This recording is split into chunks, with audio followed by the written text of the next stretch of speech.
ஆமீன் வெளியே வாருங்கள் என்று சொல்லி இந்த 3 நாட்களும் வேத வசனத்தின் ஆதாரத்தோடு பைபிள் வாசிக்கிறவர்கள் மைக்கில் ஆமீன் வசனத்தை வாசித்து உதவி செய்ய வேண்டும். நிறைய வசன ஆதாரத்தோடு சும்மா நேரத்தை போக்கி கதை அடிச்சிட்டு இந்த தொங்கல் இருந்து அந்த தொங்கலுக்கு ஒரு துள்ளு, அங்கிருந்து அங்க ஒரு துள்ளு இல்லையா, அப்படி இப்படிமா பூச்சாண்டு காட்டி உங்களை அலற விட்டு நானும் அலறி ஏதோ எமோஷனல் ஆகி இந்த கூட்டத்தை முடிக்க விரும்பவில்லை. பரலோகம் இந்த நாட்களில் என்ன செய்ய சித்தமா இருக்கிறதோ அதை கர்த்தர் நமக்குள்ள செய்யும்படிக்கு அவர் விரும்புகிறார். அல்லேலூயா, ஆண்டவருக்கு மகிமை உண்டாகட்டும். எனவே என்னுடைய நாம மகிமைக்காக நாம் எடுத்து வாசிப்போம்.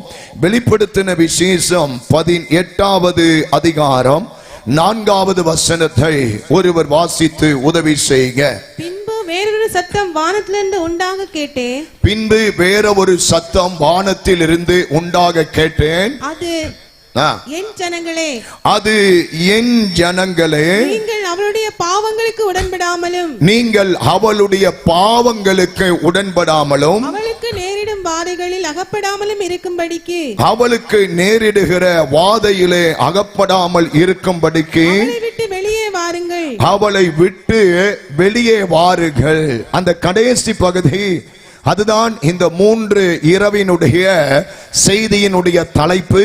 அதுதான் செய்தியினுடைய அஸ்திபாரம். இந்த வெளிப்படுத்தின விசேஷம் 18ஆம் அதிகாரம் 4ஆம் வசனத்தை அஸ்திபாரமாக கொண்டு ஆமீன் 3 இரவும் கர்த்தர் நம்மோடு பேச விரும்புகிறார். தேவனுக்கு மகிமை உண்டாவதாக.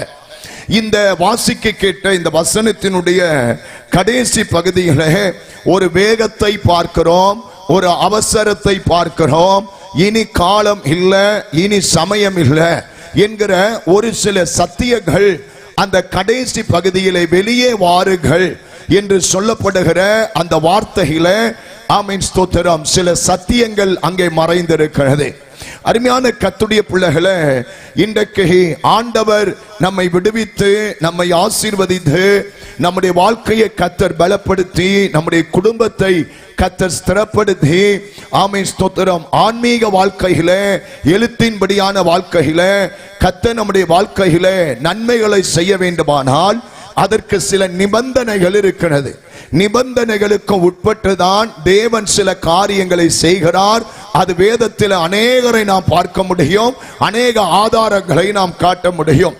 நம்முடைய தேவன் வெளியில் இருக்கிற மக்கள் தெய்வங்களை வழிபடுவது போல கிடையாது. கையிலே நாம் கயிறை கட்டிவிட்டால் ஆமீன் ஸ்தோத்திரம் திருநீரை நாம் பூசிவிட்டால் பலவிதமான நேர்ச்சைகளை நாம் செய்துவிட்டால் பொருத்தனைகளை நிறைவேற்றி முடித்து விட்டால் என் வாழ்க்கையிலே தெய்வம் ஒரு ஆசீர்வாதத்தை நன்மையை எனக்கு தந்து விடுவார் என்பதல்ல. நம்முடைய இந்த பெந்தகோஸ்தே வாழ்க்கையினுடைய அனுபவத்தில் இந்த ஆன்மீக ஜீவியத்தில் கர்த்தர் நமக்கு உதவி செய்ய வேண்டுமானால் சில நிபந்தனைகள் இருக்கிறது. இந்த நிபந்தனைகள் இந்த நாட்களிலே கட்டாயமாக சபைக்கு சொல்லிக் கொடுக்கப்பட வேண்டும். இப்படிப்பட்ட கன்வென்ஷன் கூட்டங்களிலே ஆண்டவர் ஊழியர்களுக்கு வாய்ப்புகளை கொடுக்கும் போது ஆண்டவருடைய நிபந்தனைகளை, நியமனங்களை, கட்டளைகளை, பிரமாணங்களை, சட்டதிட்டங்களை அதிகமாக நாம் ஜனத்திற்கு கற்றுக் கொடுக்க வேண்டும். கர்த்தருக்கு ஸ்தோத்திரம். கற்றுக் கொடுக்கும் போதுதான் ஜனங்கள் அதை கற்றுக்கொண்டு அதற்கு கீழ்ப்படித்து அதை கடைபிடித்து நிபந்தனையின் அடிப்படையில் தேவன் எனக்கு என்ன செய்கிறார் என்கிற ஒரு அறிவு அவர்களுக்கு வருமானால் எந்த சூழ்நிலையிலும் அவர்களை யாராலும் அசைக்கவே முடியாது. அல்லேலூயா. நான் உங்களை ஆமீன் பக்தி பரவசம் ஊட்டி உங்களை கூச்சல் போட வைத்து உங்களை அதிகமாய் கத்த விட்டு நானும் கத்தி அலறி எமோஷனல் ஆகி உணர்ச்சி வசப்பட்டு இந்த கூட்டத்தை நாம் முடிப்போமானால் இந்த கூட்டத்திலே செய்யப்படுகிற எல்லா செலவுகளும் பிரயாசங்களுக்கும் பலன் இல்லாமல் போய்விடும். எனவே இயேசுவின் நாமத்தினால் இந்த உபதேசத்தின் நிமித்தமாய் தேவன் விரும்புகிற எதிர்பார்க்கிற சில நிபந்தனைகளின் படி நம்ம வாழுகிறோம், நியமனங்களின் படி வாழுகிறோம், பிரமாணங்களின்படி வாழுகிறோமா, கட்டளைகளின்படி வாழுகிறோமா என்பதை நாம் சிந்தித்து பார்த்து ஆண்டவர் சமூகத்திலே நன்மை பெற்றுக் கொள்ள வேண்டும். அல்லேலூயா. இந்த செய்தியினுடைய தலைப்பு வெளியே வாருங்கள். இன்று நாளை மறுநாள் வெளியே வாருங்கள் என்கிற இந்த தலைப்பை கொண்டு இந்த 18:4 வசனத்தை அஸ்திவாரமாக கொண்டு கர்த்தர் சில சத்தியங்களை நமக்கு கற்றுக் கொடுக்க விரும்புகிறார். நாம் இந்த நாட்களில் இயேசு கிறிஸ்துவை ஏற்றுக்கொண்டு ஆமை ஸ்தோத்திரம் குறுகிய ஆண்டுகளாயிருக்கலாம், அல்ல நம்முடைய ஆண்டுகள் கடந்து பழசாக போயிருக்கலாம். ஒருவேளை நம்முடைய பெற்றவர்கள் நாம் பிறக்கும் போதே பெந்தகோஸ்தே மார்க்கத்திலே பிறந்திருக்கலாம், அல்லது வேறு விதமான மார்க்கத்திலே பிறந்து இடைப்பட்ட காலத்தில் இந்த சத்திய நித்திய பரிசுத்தமான இந்த ஆவிக்குரிய மார்க்கத்திலே நாம் வளருவதற்கு முயற்சி எடுத்துக் கொண்டிருக்கலாம். ஆனால் அருமையான கர்த்தருடைய பிள்ளைகளே, எது எப்படி இருந்தாலும் பரவாயில்லை, நாம் இன்றைக்கு எந்த காரியத்திலிருந்து வெளியே வந்திருக்கிறோம், இன்னும் நாம் எந்த காரியத்திலிருந்து வெளியே வர முடியாதபடிக்கு நாம் சிக்கி தவிக்கிறோம். வேத புத்தகம் ஒரு சரியான ஒரு பெந்தகோஸ்தே விசுவாசியை எந்த காரியத்திலிருந்து கட்டாயமாக உடனடியாக வெளியே வர வேண்டும் என்று வேத புத்தகம் எதை எச்சரிக்கிறது என்பதான ஒரு அறிவும் ஒரு தெளிவும் கட்டாயம் நமக்கு தேவைப்படுகிறது. கர்த்தருக்கு ஸ்தோத்திரம். ஆனபடியினால் அருமையான என் அன்பு கர்த்தருடைய பிள்ளைகளே, அநேக காரியத்திலிருந்து வெளியிலே வந்தவர்கள் உண்டு, ஆனால் அநேக காரியத்திலே வெளியே வராமல் தடுமாறுகிறவர்கள் உண்டு. ஆனால் இன்னொரு பரிதாபமான ஒரு கூட்டத்தை நான் சொல்லி ஆக வேண்டும். அநேக காரியத்தில் இருந்து நான் வெளியே வந்துவிட்டேன் என்று என்னையும் ஏமாற்றி, சபையையும் ஏமாற்றி, குடும்பத்தை ஏமாற்றி, ஊழியர்களை ஏமாற்றி, ஆண்டவரை ஏமாற்றுகிற ஒரு நிர்பந்தமான நிலையில வாழுகிற கிறிஸ்தவர்களும் இன்றைக்கு சமுதாயத்தில் இருக்கிறார்கள். அல்லேலூயா. என்ன ஒரு மாதிரி குறுகுறுன்னு பாக்குறீங்க? புரியுதா உங்களுக்கு? கர்த்தருக்கு ஸ்தோத்திரம். எனவே நல்ல ஒரு மைண்டோடு நல்ல அழகாக வருகிற வார்த்தைகளை விசுவாசத்தோடு நீங்க கேட்ச் பண்ணுவீங்கன்னா நிச்சயம் சத்தியத்தை அறிவீர்கள். சத்தியமே உங்களை விடுதலையாக்கும். அல்லேலூயா. ஆண்டவருடைய நாமத்திற்கு மகிமை. எனவே நம்முடைய வாழ்க்கையில அநேக காரியங்களை விட்டு நாம் வெளியே வர வேண்டும். இன்றைக்கு கிறிஸ்தவ சமுதாயம் வெளியே வர வேண்டிய ஒரு கட்டாயத்துக்குள்ளே தள்ளப்பட்டிருக்கிறது. ஏனென்றால் இனி காலம் செல்லாது. இன்றைக்கு முழு உலகத்திலும் சில வல்லமைகளே மக்கள் பிடிபட்டிருக்கிறார்கள். அந்த வல்லமையில் இருந்து மக்கள் வெளியே வர வேண்டும்.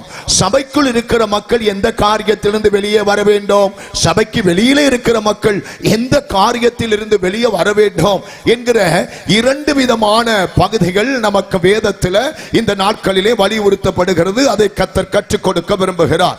இன்றைக்கு ரட்சிக்கப்பட்டிருந்தாலும், ஞானஸ்நானம் எடுத்திருந்தாலும், அபிஷேகம் பெற்றிருந்தாலும், நமக்கு சபைகள் கொடுக்கப்பட்டாலும், நமக்கு ஊழியர்கள் கொடுக்கப்பட்டிருந்தாலும், நமக்கு பரிசுத்த ஆவியினுடைய அபிஷேகம் கொடுக்கப்பட்டிருந்தாலும், இன்றைக்கு அநேக 99% கிறிஸ்தவர்கள் அநேக வல்லமையிலே அகப்பட்டிருக்கிறார்கள். நல்லா பாடுவார்கள், நல்லா துதிப்பார்கள், ஆவியில் நிரம்புவார்கள், விசுவாச வார்த்தைகளை பேசுவார்கள். ஸ்தோத்திரம். உதட்டில் இருந்து உள்ளத்தில் இருந்து அநேக பக்தி பிரவசமான காரியங்களை அவர்கள் வெளியே கொண்டு வருவார்கள். ஆனாலும் தனிப்பட்ட வாழ்க்கையிலே அந்தரங்கத்திலே அநேக விசுவாசிகள் அநேக காரியத்திலே கட்டப்பட்டிருக்கிறார்கள். அப்படிப்பட்ட வல்லமையிலிருந்து வெளியே வருகின்ற ஒரு நேரத்தை கர்த்தர் நமக்கு தந்திருக்கிறார். விசுவாசம் இருந்தால் கையை உயர்த்தி அல்லேலூயா சொல்லுவோம். இன்றைக்கு இந்த கூட்டத்தின் நிமித்தமாய் கர்த்தர் என்னை வெளியே கொண்டு வர போகிறார் என்கிற விசுவாசம் எத்தனை பேருக்கு இருக்கிறது? அநேக கூட்டத்தில் நீங்கள் உட்கார்ந்து ஆராதித்து பிரசங்கம் கேட்டிருக்கலாம். ஆனால் நான் ஜெபத்தோடு ஆவியானவர் உதவியோடு உங்கள் முன்பதாக நான் விசுவாசத்தோடு நிற்கிறேன். இந்த கூட்டங்களின் நிமித்தமாய் கர்த்தர் சபையையும் கர்த்தருடைய பிள்ளைகளையும் இந்த சத்தியத்தை, செய்தியை, சத்தத்தை ஆங்காங்கிருந்து கேட்கிற இந்த குற்றிப்பாறை வழியை சுற்றி இருக்கிற அத்தனை குடும்பங்களையும் அநேக காரியத்திலிருந்து ஆண்டவராகிய இயேசு கிறிஸ்து இந்த கூட்டத்தின் வாயிலாக வெளியே கொண்டு வர விரும்புகிறார். கைத்தட்டி கர்த்தருக்கு ஒரு மகிமையை கொண்டு போங்க பார்க்கலாம். ஆனபடியால் பிரியமான கர்த்தருடைய பிள்ளைகளே, ஒவ்வொரு விசுவாசியும் கட்டாயம் சில வல்லமையில் இருந்து வெளியே வர வேண்டும். ஒவ்வொரு ஊழியம் செய்கிறவர்களும் ஊழியம் செய்கிற ஊழியக்காரர்களா இருக்கலாம், ஊழியம் செய்கிற ஊழியக்காரிகளா இருக்கலாம். இன்றைக்கு இயேசுவின் நாமத்தினால் சில வல்லமையில் இருந்து அவர்கள் உடனடியாக அவர்கள் வெளியே வர வேண்டும். நாம் வேதத்திலே பார்க்கிறோம், பழைய ஏற்பாட்டிலே அநேக மக்கள் அநேக வல்லமையிலே அன்றைக்கு கட்டப்பட்டு இருந்தார்கள். ஆமென், ஸ்தோத்திரம். அவர்கள் வெளியே வரும்படிக்கு பிதாவாகிய தேவன் அநேக பிரமாணங்களை, சட்டதிட்டங்களை, நியமனங்களை, கட்டளைகளை, போதனைகளை எல்லாம் பிதாவாகிய தேவன் அவர்களுக்கு கொடுத்த ஒரே ஒரு முக்கிய நோக்கம் என்ன தெரியுமா? என் ஜனங்கள் வெளியே வர வேண்டும். அல்லேலூயா. அவருடைய செல்ல குமாரனை இந்த உலகத்திற்கு அவர் அனுப்பின நோக்கம் என் ஜனங்கள் வெளியே வர வேண்டும். அவர் இந்த பூமியில மனிதனாக அவதரித்து சொல்லன்னா துயரத்தையும் சொல்லன்னா பாடுகளையும் தாங்க முடியாத நிந்தைகளையும் தூஷணங்களையும் அவமானங்களையும் பழி சொற்களையும் அவர் ஏற்றுக்கொண்டு கடைசி சொட்டு ரத்தத்தையும் கடைசி சொட்டு தண்ணீரையும் இந்த உலகத்திலே அவர் சிந்தின நோக்கம் என்ன தெரியுமா? எப்படியாவது என்னுடைய ஜனங்கள் வெளியே வர வேண்டும் என்று சொல்லிதான் ஆண்டவர் அத்தனை பிரயாசப்பட்டிருக்கிறார். கையை வைத்து நல்லடியா சொல்லுங்க பார்க்கலாம். ஆனபடியினால் பழைய ஏற்பாட்டிலே வாழ்ந்த மக்களும் பிதாவாகிய தேவனை ஆராதித்து வழிபட்ட மக்களும் அநேக வல்லமையிலே அவர்கள் அகப்பட்டிருந்திருக்கிறார்கள். புதிய ஏற்பாட்டில் உள்ள ஜனங்களும் ஒரு சில வல்லமையில் இருந்து அவர்கள் கட்டப்பட்டிருந்திருக்கிறார்கள், அகப்பட்டிருந்திருக்கிறார்கள். ஆண்டவராகிய இயேசு கிறிஸ்து ஊழியம் செய்த நாட்களிலே அநேக வல்லமையில் இருந்து அவர் ஜனங்களை வெளியே கொண்டு வந்திருக்கிறார். ஆனபடியினால் அருமையான என் அன்பு கர்த்தருடைய பிள்ளைகளே, ஏன் இந்த உலகத்தில் இருக்கிற அனைத்து மக்களும் ஆமென் வல்லமையில் இருந்து சில வல்லமையில் இருந்து அவர்கள் வெளியே வர வேண்டும் என்று ஏன் ஆண்டவர் விரும்புகிறார்? ஒரு குறிப்பிட்ட சபை மாத்திரம் வெளியே வந்தால் போதும், ஒரு குறிப்பிட்ட ஸ்தாபனம் மாத்திரம் வெளியே வந்தால் போதும், ஒரு குறிப்பிட்ட இன மக்கள் மொழி மக்கள் மட்டும் வெளியே வந்தால் போதும், அப்படி என்று ஆண்டவர் விரும்பவில்லை. நீங்கள் நல்ல சத்தியத்தை விளங்கிக் கொள்ள வேண்டும். கிறிஸ்தவன் மாத்திரம், வேதத்தை சுமக்கிறவன் மாத்திரம், இயேசுவை ஆராதிக்கிறவன் மட்டும்தான் இப்படிப்பட்ட அந்தகார வல்லமையில் இருந்து வெளியே வர வேண்டும் என்று ஆண்டவர் விரும்பவில்லை. ஆண்டவர் முழு உலகத்தில் இருக்கிற அத்தனை மக்களும் அந்தகார வல்லமையில் இருந்து வெளியே வர வேண்டும் என்று விரும்புகிற ஒரே ஒரு தெய்வம் நானும் நீங்களும் ஆராதிக்கிற கர்த்தராகிய இயேசு கிறிஸ்து ஒருவர் தான். அல்லேலூயா சொல்லுங்க. ஒரு இனத்திற்கு ஒரு கடவுள், ஒரு ஜாதிக்கு ஒரு கடவுள், ஒரு மொழிக்கு ஒரு கடவுள். அப்ப அந்த இனத்துக்குரிய கடவுள் அந்த இனத்தில் உள்ளவர்கள் மாத்திரம் காப்பாற்றப்பட வேண்டும். ஒரு மொழிக்குரிய கடவுள் அந்த மொழியில் உள்ளவர்கள் மாத்திரம் காப்பாற்றப்பட வேண்டும். ஒரு சமுதாயம், ஒரு ஜாதிக்கு உள்ள கடவுள் அந்த ஜாதி மட்டும் காப்பாற்றப்பட வேண்டும். ஆனால் நானும் நீங்களும் ஆராதிக்கிற ஆண்டவராகிய இயேசு கிறிஸ்து இன்றைக்கு இந்த மாற்றமில்லாத சத்தியத்தை நமக்கு தருகிற ஆண்டவராகிய இயேசு கிறிஸ்து ஒரு இனம் மட்டும் வெளியே வந்தா போதாது, ஒரு ஜாதி மட்டும் வெளியே வந்தா போதாது, ஒரு மொழி மட்டும் வெளியே வந்தா போதாது, ஒரு தேசம் மட்டும் வெளியே வந்தா போதாது. அகில அண்டத்தில் இருக்கிற அத்தனை மனுஷனும் ஆமென் அந்தகார சக்தியில் இருந்து வல்லமையில் இருந்து அவர்கள் வெளியே வர வேண்டும் என்று விரும்புகிற ஒரே ஒரு தெய்வம் நாங்கள் பிரசங்கிக்கிற ஆண்டவராகிய இயேசு கிறிஸ்து ஒருவர் தான். விசுவாசம் இருந்தால் கைகளை தட்டி கர்த்தரை ஸ்தோத்திரம் பண்ணுவோம். இன்றைக்கு ராத்திரி நான் விசுவாசிக்கிறேன், இயேசுவின் நாமத்தினால் எனக்கு கொடுக்கப்பட்டிருக்கிற இந்த பலிபீடத்தில் நின்று நான் சாட்சியாக உண்மையாக இயேசுவின் நாமத்தில் விசுவாசிக்கிறேன். எனக்கு கொடுக்கப்பட்ட ஆமென் இந்த 3 நாட்களில் சில கணவர்களை கர்த்தர் வெளியே கொண்டு வர போகிறார், சில மனைவிகளை கர்த்தர் வெளியே கொண்டு வர போகிறார், உங்களுடைய பிள்ளைகளை கர்த்தர் வெளியே கொண்டு வர போகிறார், ஒடுக்கப்பட்டிருக்கிற வாழ்வாதாரத்தை ஆண்டவர் வெளியே கொண்டு வர போகிறார். ஆமென் ஸ்தோத்திரம். முன்னேற முடியாதபடி இருக்கிற எழுத்தின்படியான வாழ்க்கையை, ஆவிக்குரிய வாழ்க்கையை கர்த்தராகிய இயேசு கிறிஸ்து வெளியே கொண்டு வர போகிறார். விசுவாசம் இருந்தால் அல்லேலூயா சொல்லுங்க பார்க்கலாம். அல்லேலூயா. ஆண்டவருக்கு மகிமை உண்டாவதாக. அப்ப நமக்குள்ள ஒரு கேள்வி வருகிறது, அப்ப மற்ற ஆமென் ஸ்தோத்திரம் அந்நிய தெய்வங்களுக்கும் நாம் ஆராதிக்கிற தெய்வத்திற்கும் என்னையா வித்தியாசம்? நம்முடைய தெய்வத்திற்கு என்ன வித்தியாசம் என்று சொன்னால் எல்லா மக்களும் ஆமை ஸ்தோத்திரம், பிசாசின் வல்லமையில் இருந்து, பாவ வல்லமையில் இருந்து, இருளின் ராஜ்யத்தில் இருந்து வெளியே வர வேண்டும் என்று ஏன் இயேசு விரும்புகிறார் என்று சொன்னால், உலகத்தில் இருக்கிற அனைத்து மக்களும் ஒரே இரத்தத்தினால், ஒரே ஆவியினால், ஒரே சாயலினால் உண்டாக்கப்பட்டவர்கள். எத்தனை பேருக்கு நான் சொல்லுகிற சத்தியம் புரிகிறதா உங்களுக்கு? அல்லேலூயா சொல்லுங்க பார்க்கலாம். சத்தியம் புரியுமானால் அல்லேலூயா சொல்ல தேவையில்லை, ஆட்டோமேட்டிக்கா நமக்குள்ள அந்த மகத்துவத்தை நினைத்தாலே இருதயம் துதிக்க ஆரம்பித்து விடும். ஆண்டவருக்கு மகிமை. அனைத்து மக்களும் அவருடைய சாயலை கொடுத்திருக்கிறார், அனைத்து மக்களுக்காக அவருடைய ரூபத்தை கொடுத்திருக்கிறார், அனைத்து மக்களுக்காக அவருடைய ஆவியை கொடுத்திருக்கிறார். அல்லேலூயா. அதனாலதான் ஆண்டவராகிய இயேசு கிறிஸ்து உலகத்தில் இருக்கிற அத்தனை ஜாதி, இன, மொழி, மத பற்றுதல் இன்றி எல்லாரும் அவருடைய அன்புக்குள்ளே வர வேண்டும், அவருடைய சத்தியத்துக்குள்ளே வர வேண்டும், அவருடைய பரிசுத்தத்துக்குள்ளே வர வேண்டும், அவருடைய நித்தியத்துக்குள்ளே வர வேண்டும். அவர் இரத்தம் சிந்தி கட்டி வைத்திருக்கிற அவருடைய சபைக்குள்ளே எல்லாரும் வர வேண்டும் என்று ஆண்டவராகிய இயேசு விரும்புகிறார். ஒரு இனத்தை மாத்திரம் நான் அழைப்பேனானால் அதற்கு பெயர் மதமாற்றம். ஒரு ஜாதிய மாத்திரம் அழைப்பேனானால் அதற்கு பெயர் மதமாற்றம்.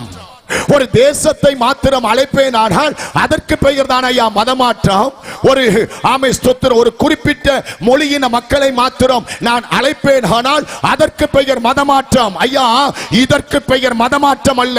அகில அண்டத்தில் இருக்கிற அத்தனை ஜனங்களையும் பாவத்தை விட்டு, சாபத்தை விட்டு, அக்கிரமத்தை விட்டு, அநியாயத்தை விட்டு, ஆமென், இருளின் ராஜ்யத்தை விட்டு, அவனுடைய அந்தகார வல்லமையை விட்டு, வஞ்சகத்தை விட்டு வெளியே வா என்று ஒருவர் அழைக்கிறார் என்றால் ஐயா இதற்கு பெயர் மதமாற்றம் அல்ல. Praise the Lord. ஸ்தோத்திரம். ஆண்டவர் உங்களை ரொம்ப நேசிக்கிறார். இந்த செய்தி இன்றைக்கு இங்க பிறக்கிறது. அல்லேலூயா. ஆண்டவருடைய கிருபையினால் சொல்லுவேன், தொடர்ந்து ஊழியங்கள், தொடர்ந்து பிரயாணங்கள். ஆண்டவருக்கு மகிமை உண்டாகட்டும். டாக்டர் சொல்றார், ஃப்ரிட்ஜில் வச்ச சாப்பாட்டை சாப்பிடாதீங்கிறார். தோசை மாவை கொண்டு போய் ஃப்ரிட்ஜில் வச்சிடாதீங்க, பால் பாக்கெட்டை கொண்டு போய் ஃப்ரிட்ஜில் வச்சிடாதீங்க. எதையுமே நீங்க உடனே வாங்கி அதை உடனே சமைத்து சாப்பிடுங்க, உங்க உடல்ல நோய் எதிர்ப்பு சக்தி அதிகமாகும்ங்கிறார். நீங்கள் பலவீனப்படுவதற்கு, வியாதிப்படுவதற்கு, நோய் எதிர்ப்பு சக்தி அளிக்கப்படுவதற்கு ஃப்ரிட்ஜில் வச்சு வச்சு எடுத்து எடுத்து சூடு பண்ணி கொடுக்கிற சாப்பாடு உனக்கு ஆரோக்கியத்தை கெடுத்துவிடும். அதே போலதான் இந்த குட்டிப்பாறைவளை கிருபாசனத்தில், இந்த பலிபீடத்தில் கொடுக்கப்படுகிற இந்த சாப்பாடு ஏற்கனவே ஆயத்தம் பண்ணி அதை ஏற்கனவே ஃப்ரிட்ஜில் வச்சு இன்னைக்கு எடுத்து சூடு பண்ணி கொடுக்கல, இன்னைக்கு சுட சுட கர்த்தர் கொடுத்து கொண்டிருக்கிறார். கர்த்தருக்கு மகிமை. அதனால நான் விசுவாசிக்கிறேன், இந்த உபதேசத்தினால் கர்த்தர் உங்களை ஆரோக்கியப்படுத்த விரும்புகிறார். அருமையான கர்த்தருடைய பிள்ளைகளே, அப்ப அவருடைய சாயலை கொடுத்திருக்கிறார், அவருக்கு உரிமை இருக்கிறது அவர்களை வெளியே கொண்டு வருவதற்கு. அவருடைய ரூபத்தை கொடுத்திருக்கிறார், அதனால் அவருக்கு உரிமை இருக்கு. அவருடைய ரூபத்தை பெற்ற மக்கள் வெளியே வர வேண்டும் என்று அவருடைய ஆவியை கொடுத்திருக்கிறார். ஆமே ஸ்தோத்திரம். இது ஒரு வித்தியாசமான ஒரு நடத்துதல். அவருடைய ஆவியை கொடுத்திருக்கிறபடியால் என் ஆவியை பெற்ற சகல ஜனங்களும் இன்னொரு வல்லமையிலே பிடிபட்டிருக்கிறார்கள். அவர்கள் எப்படியாவது வெளியே வர வேண்டும் என்று ஆண்டவர் இயேசு விரும்புகிறார். அல்லேலூயா. ஆனால் இன்றைக்கு ஆமை ஸ்தோத்திரம், அனைவரும் பிரிந்து போன ஒரு மனித சமுதாயத்தை இன்றைக்கு நாம் உலகத்திலே பார்க்கலாம். ஒரே ஆவியை பெற்றவன், ஒரே ரூபத்தை பெற்றவன், ஒரே சாயலை பெற்றவன். சொல்லுங்க, எப்படி இருக்கிறான்? எப்படி இருக்கிறான்? பிரிந்து போனவனாய் இருக்கிறான். அதற்கு 1000 அடையாளங்களை காட்ட முடியும். மத அடிப்படைகளை பிரிந்திருக்கிறார்கள், இன அடிப்படைகளை பிரிந்திருக்கிறார்கள், மொழி அடிப்படைகளை பிரிந்திருக்கிறார்கள், ஜாதி அடிப்படைகளை பிரிந்திருக்கிறார்கள், எஜுகேஷன் கல்வி அடிப்படையிலே மக்கள் பிரிந்திருக்கிறார்கள். பண செல்வ செழிப்பின் அடிப்படையில் இன்றைக்கு மக்கள் பிரிந்திருக்கிறார்கள். இன்னும் கொஞ்சம் நம்ம பக்கம் வருவோமே, நம்ம வட்டாரத்துக்குள்ள சபை அடிப்படைகளை பிரிந்திருக்கிறார்கள். இன்னும் கொஞ்சம் அட்வான்ஸா மேல போய் சொல்றேன், ஸ்தாபன அடிப்படைகளை பிரிந்திருக்கிறார்கள். கர்த்தருக்கு ஸ்தோத்திரம். அல்லேலூயா சொல்லுங்க பார்க்கலாம். நீங்க நல்லா கவனிக்கணும். ஆனா இத்தனை விதத்திலே பிரிந்திருக்கிற இந்த சமுதாயம் ஒரே ஆவியை பெற்ற சமுதாயமா, பல ஆவியை பெற்ற சமுதாயமா? ஒரே ஆவியை பெற்ற சமுதாயம். பதில் சொல்லுங்கள். இத்தனை பாகங்களிலே பிரிந்து கிடக்கிற இந்த மனித சமுதாயம் ஒரே ரூபத்தை பெற்றது. இது பல ரூபத்தை பெற்றிருந்தா நீ இஷ்டத்துக்கு பிரிந்து போ, அதை பற்றி நாங்கள் பேச வேண்டிய அவசியம் இல்லை. நீ பல ஆவியை பெற்றிருந்தா நீ பிரிந்து போ, பல சாயலை பெற்றிருந்தா நீ பிரிந்து கிட. அது சபையா இருக்கலாம், ஸ்தாபனமா இருக்கலாம், யாருமே நாள் இருக்கலாம். நீ பிரிந்து போ. ஏனென்றால் உனக்கு ஒரு சாயல், எனக்கு ஒரு சாயல், உனக்கு ஒரு ரூபம், எனக்கு ஒரு ராமம், உனக்குள்ள இருப்பது ஒரு ஆவி, எனக்குள்ள இருப்பது ஒரு ஆவி என்றால் எல்லா விதத்திலும் பிரிந்திருக்கலாம், அதுல தப்பே கிடையாது. ஆனால் இன்றைக்கு நாம் பிரிந்திருப்பதற்கான காரணம் என்ன? அதுதான் பிரிவினையினுடைய வல்லமை. ஒரே ஆவியை பெற்றவன் பிரிந்திருப்பது நியாயமா? ஒரே சாயலை பெற்றவன் பிரிந்திருப்பது நியாயமா? ஒரே ரூபத்தை பெற்றவன் பிரிந்திருப்பது நியாயமா என்பதுதான் கர்த்தர் கேள்வி கேட்கிறார். இப்படிப்பட்ட சில வல்லமையிலிருந்து கர்த்தர் உடனடியாக நம்மளை வெளியே கொண்டு வர விரும்புகிறார். ஆண்டவருக்கு ஸ்தோத்திரம். எனக்கு நேரம் போதாது. நீங்கள் விரும்பினால், போதகர் அனுமதித்தால், சீக்கிரமாக கூட்டத்தை நீங்கள் ஆரம்பித்தால் அநேக சத்தியங்களை கேட்பதற்கு உதவியாயிருக்கும். பாட்டு எப்பயும் பாடுறோம், ஜெபம் எப்பயும் பண்றோம், ஆராதனை எப்பயும் பண்றோம். ஒரு சில விசேஷித்த செய்திகள் அதிகமாக நாம் கவனம் செலுத்த வேண்டும். கர்த்தருக்கு மகிமை உண்டாவதாக. அல்லேலூயா. அருமையான கர்த்தருடைய பிள்ளைகளே, ஆமென், ஸ்தோத்திரம். அதனாலதான் ஆண்டவராகிய இயேசு கிறிஸ்து இப்படிப்பட்ட சூழ்நிலையின் மத்தியிலே வாழுகிற ஜனங்களை நோக்கி இன்றைக்கு கர்த்தருடைய வார்த்தை வருகிறது, வெளியே வா. அல்லேலூயா. செய்தியின் தலைப்பு என்ன சொல்லுங்க? வெளியே வாருங்கள். பக்கத்துல கையை பிடிச்சு கூப்பிடுங்க பார்க்கலாம். நான் சொன்னதை சொல்லி கூப்பிடுங்க. வெளியே வா. அதிகாரத்தோடு சொல்லுங்க, வெளியே வா. கர்த்தருடைய நாமத்திற்கு மகிமை. மனதின் அளவிலே நீ கட்டப்பட்டிருக்கிறாய், உடனடியாக வெளியே வா. சரீர ரீதியாக கட்டப்பட்டிருக்கிறாய், உடனடியாக வெளியே வா. ஆவியின் மண்டலத்திலே கட்டப்பட்டிருக்கிறாய், உடனடியாக நீ வெளியே வா. இன்றைக்கு கர்த்தர் இந்த முதல் நாள் இந்த செய்தியினுடைய ஒரு இன்ட்ரோடக்ஷன், ஒரு முகவுரையை கொடுத்து நான் ஜெபிக்க போகிறேன். நாளைக்கு இதனுடைய ஒவ்வொரு கருவையும் உடைத்து அதற்குள் இருக்கிற சில ரகசியங்களை கற்றுக்கொள்வதற்கு பரிசுத்த ஆவியானவர் நமக்கு அனுகிரகம் பாராட்டுவாராக. அல்லேலூயா. மறுபடியும் அந்த வசனத்தை ஞாபகப்படுத்த விரும்புகிறேன். மறுபடியும் ஞாபகப்படுத்துவோமா? வாசிங்க. 18ஆம் அதிகாரம், வெளிப்படுத்தின விசேஷம் 4வது வசனம். பின்பு வேறொரு சத்தம் வானத்திலிருந்து உண்டாக கேட்டேன். அது என் ஜனங்களே, நீங்கள் அவளுடைய பாவங்களுக்கு உடன்படாமலும் அவளுக்கு நேரிடும் பாதைகளில் அகப்படாமலும் இருக்கும்படிக்கு அவளை விட்டு வெளியே வாருங்கள். அல்லேலூயா. அவளை விட்டு வெளியே வாருங்கள். தகப்பன் சொல்லுகிறார், பரமபிதா சொல்லுகிறார். ஏனென்றால் என்னை வெளியே கொண்டு வர அதிகாரமும் ஆற்றலும் வல்லமையும் தயாள குணமும் இரக்க குணமும் இந்த அகில அண்டத்தில் என் இயேசுவை தவிர என்னை பெத்த தாய்க்கு கூட இல்ல, என்னை சுமந்த என் தாய்க்கு கூட இல்ல. ஆமை ஸ்தோத்திரம். என்னை நான் பிறப்பதற்கு காரணமாயிருந்த என் தகப்பனுக்கு கூட அந்த ஆற்றல் இல்லை. அல்லேலூயா. என்னை வெளியே கொண்டு வரும்படிக்கு வாஞ்சிக்கிற, நம்மை வெளியே கொண்டு வரும்படி ஏங்குகிற, நம்மளை வெளியே கொண்டு வரும்படி துடிக்கிற ஒரு நல்ல தயாள குணம், ஒரு தகப்பனுடைய இருதயம் ஆண்டவர் இயேசுவுக்கு மட்டும்தாங்க இருக்கு. விசுவாசிச்சு கர்த்தருக்கு மகிமை சொல்லுதுங்க. ஆனபடியினால் தகப்பனுடைய விருப்பம் எப்படியாவது என்னுடைய மகளை வெளியே கொண்டு வர வேண்டும், என்னுடைய மகனை வெளியே கொண்டு வர வேண்டும் என்பதுதான் தகப்பனுடைய விருப்பம். ஆனால் அந்த பிள்ளைக்கு அந்த தகப்பனை குறித்த ஒரு சரியான அறிவு தேவைப்படுகிறது. அல்லேலூயா.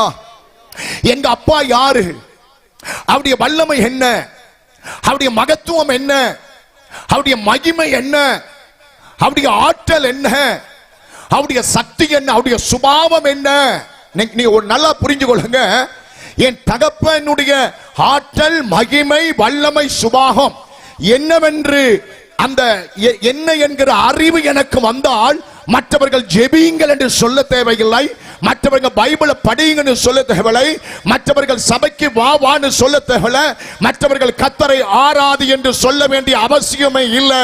ஏனென்றால் என் தகப்பன் யார் என்கிற அறிவை தேவன் எனக்கு தந்திருக்கிறார். தேவனுக்கு மகிமை உண்டாவதாக. அல்லேலூயா. ஆனபடியினால் பரமபிதா. பிரதர் நல்லா நீங்க கேட்கணும், சகோதரி நல்லா கேட்கணும். கேட்கிற நாம் அந்த வசனத்தின்படி நம்முடைய பிள்ளைகளை, குடும்பத்தை, கணவனை, மனைவியை நடத்த பழகிக் கொள்ள வேண்டும். சபையை, மக்களை நாம் நடத்த பழகிக் கொள்ள வேண்டும். அருமையான கர்த்தருடைய பிள்ளைகளே, அப்ப என்னை வெளியே கொண்டு வர துடிக்கிற நம்முடைய தேவன் யார்? பரமபிதா.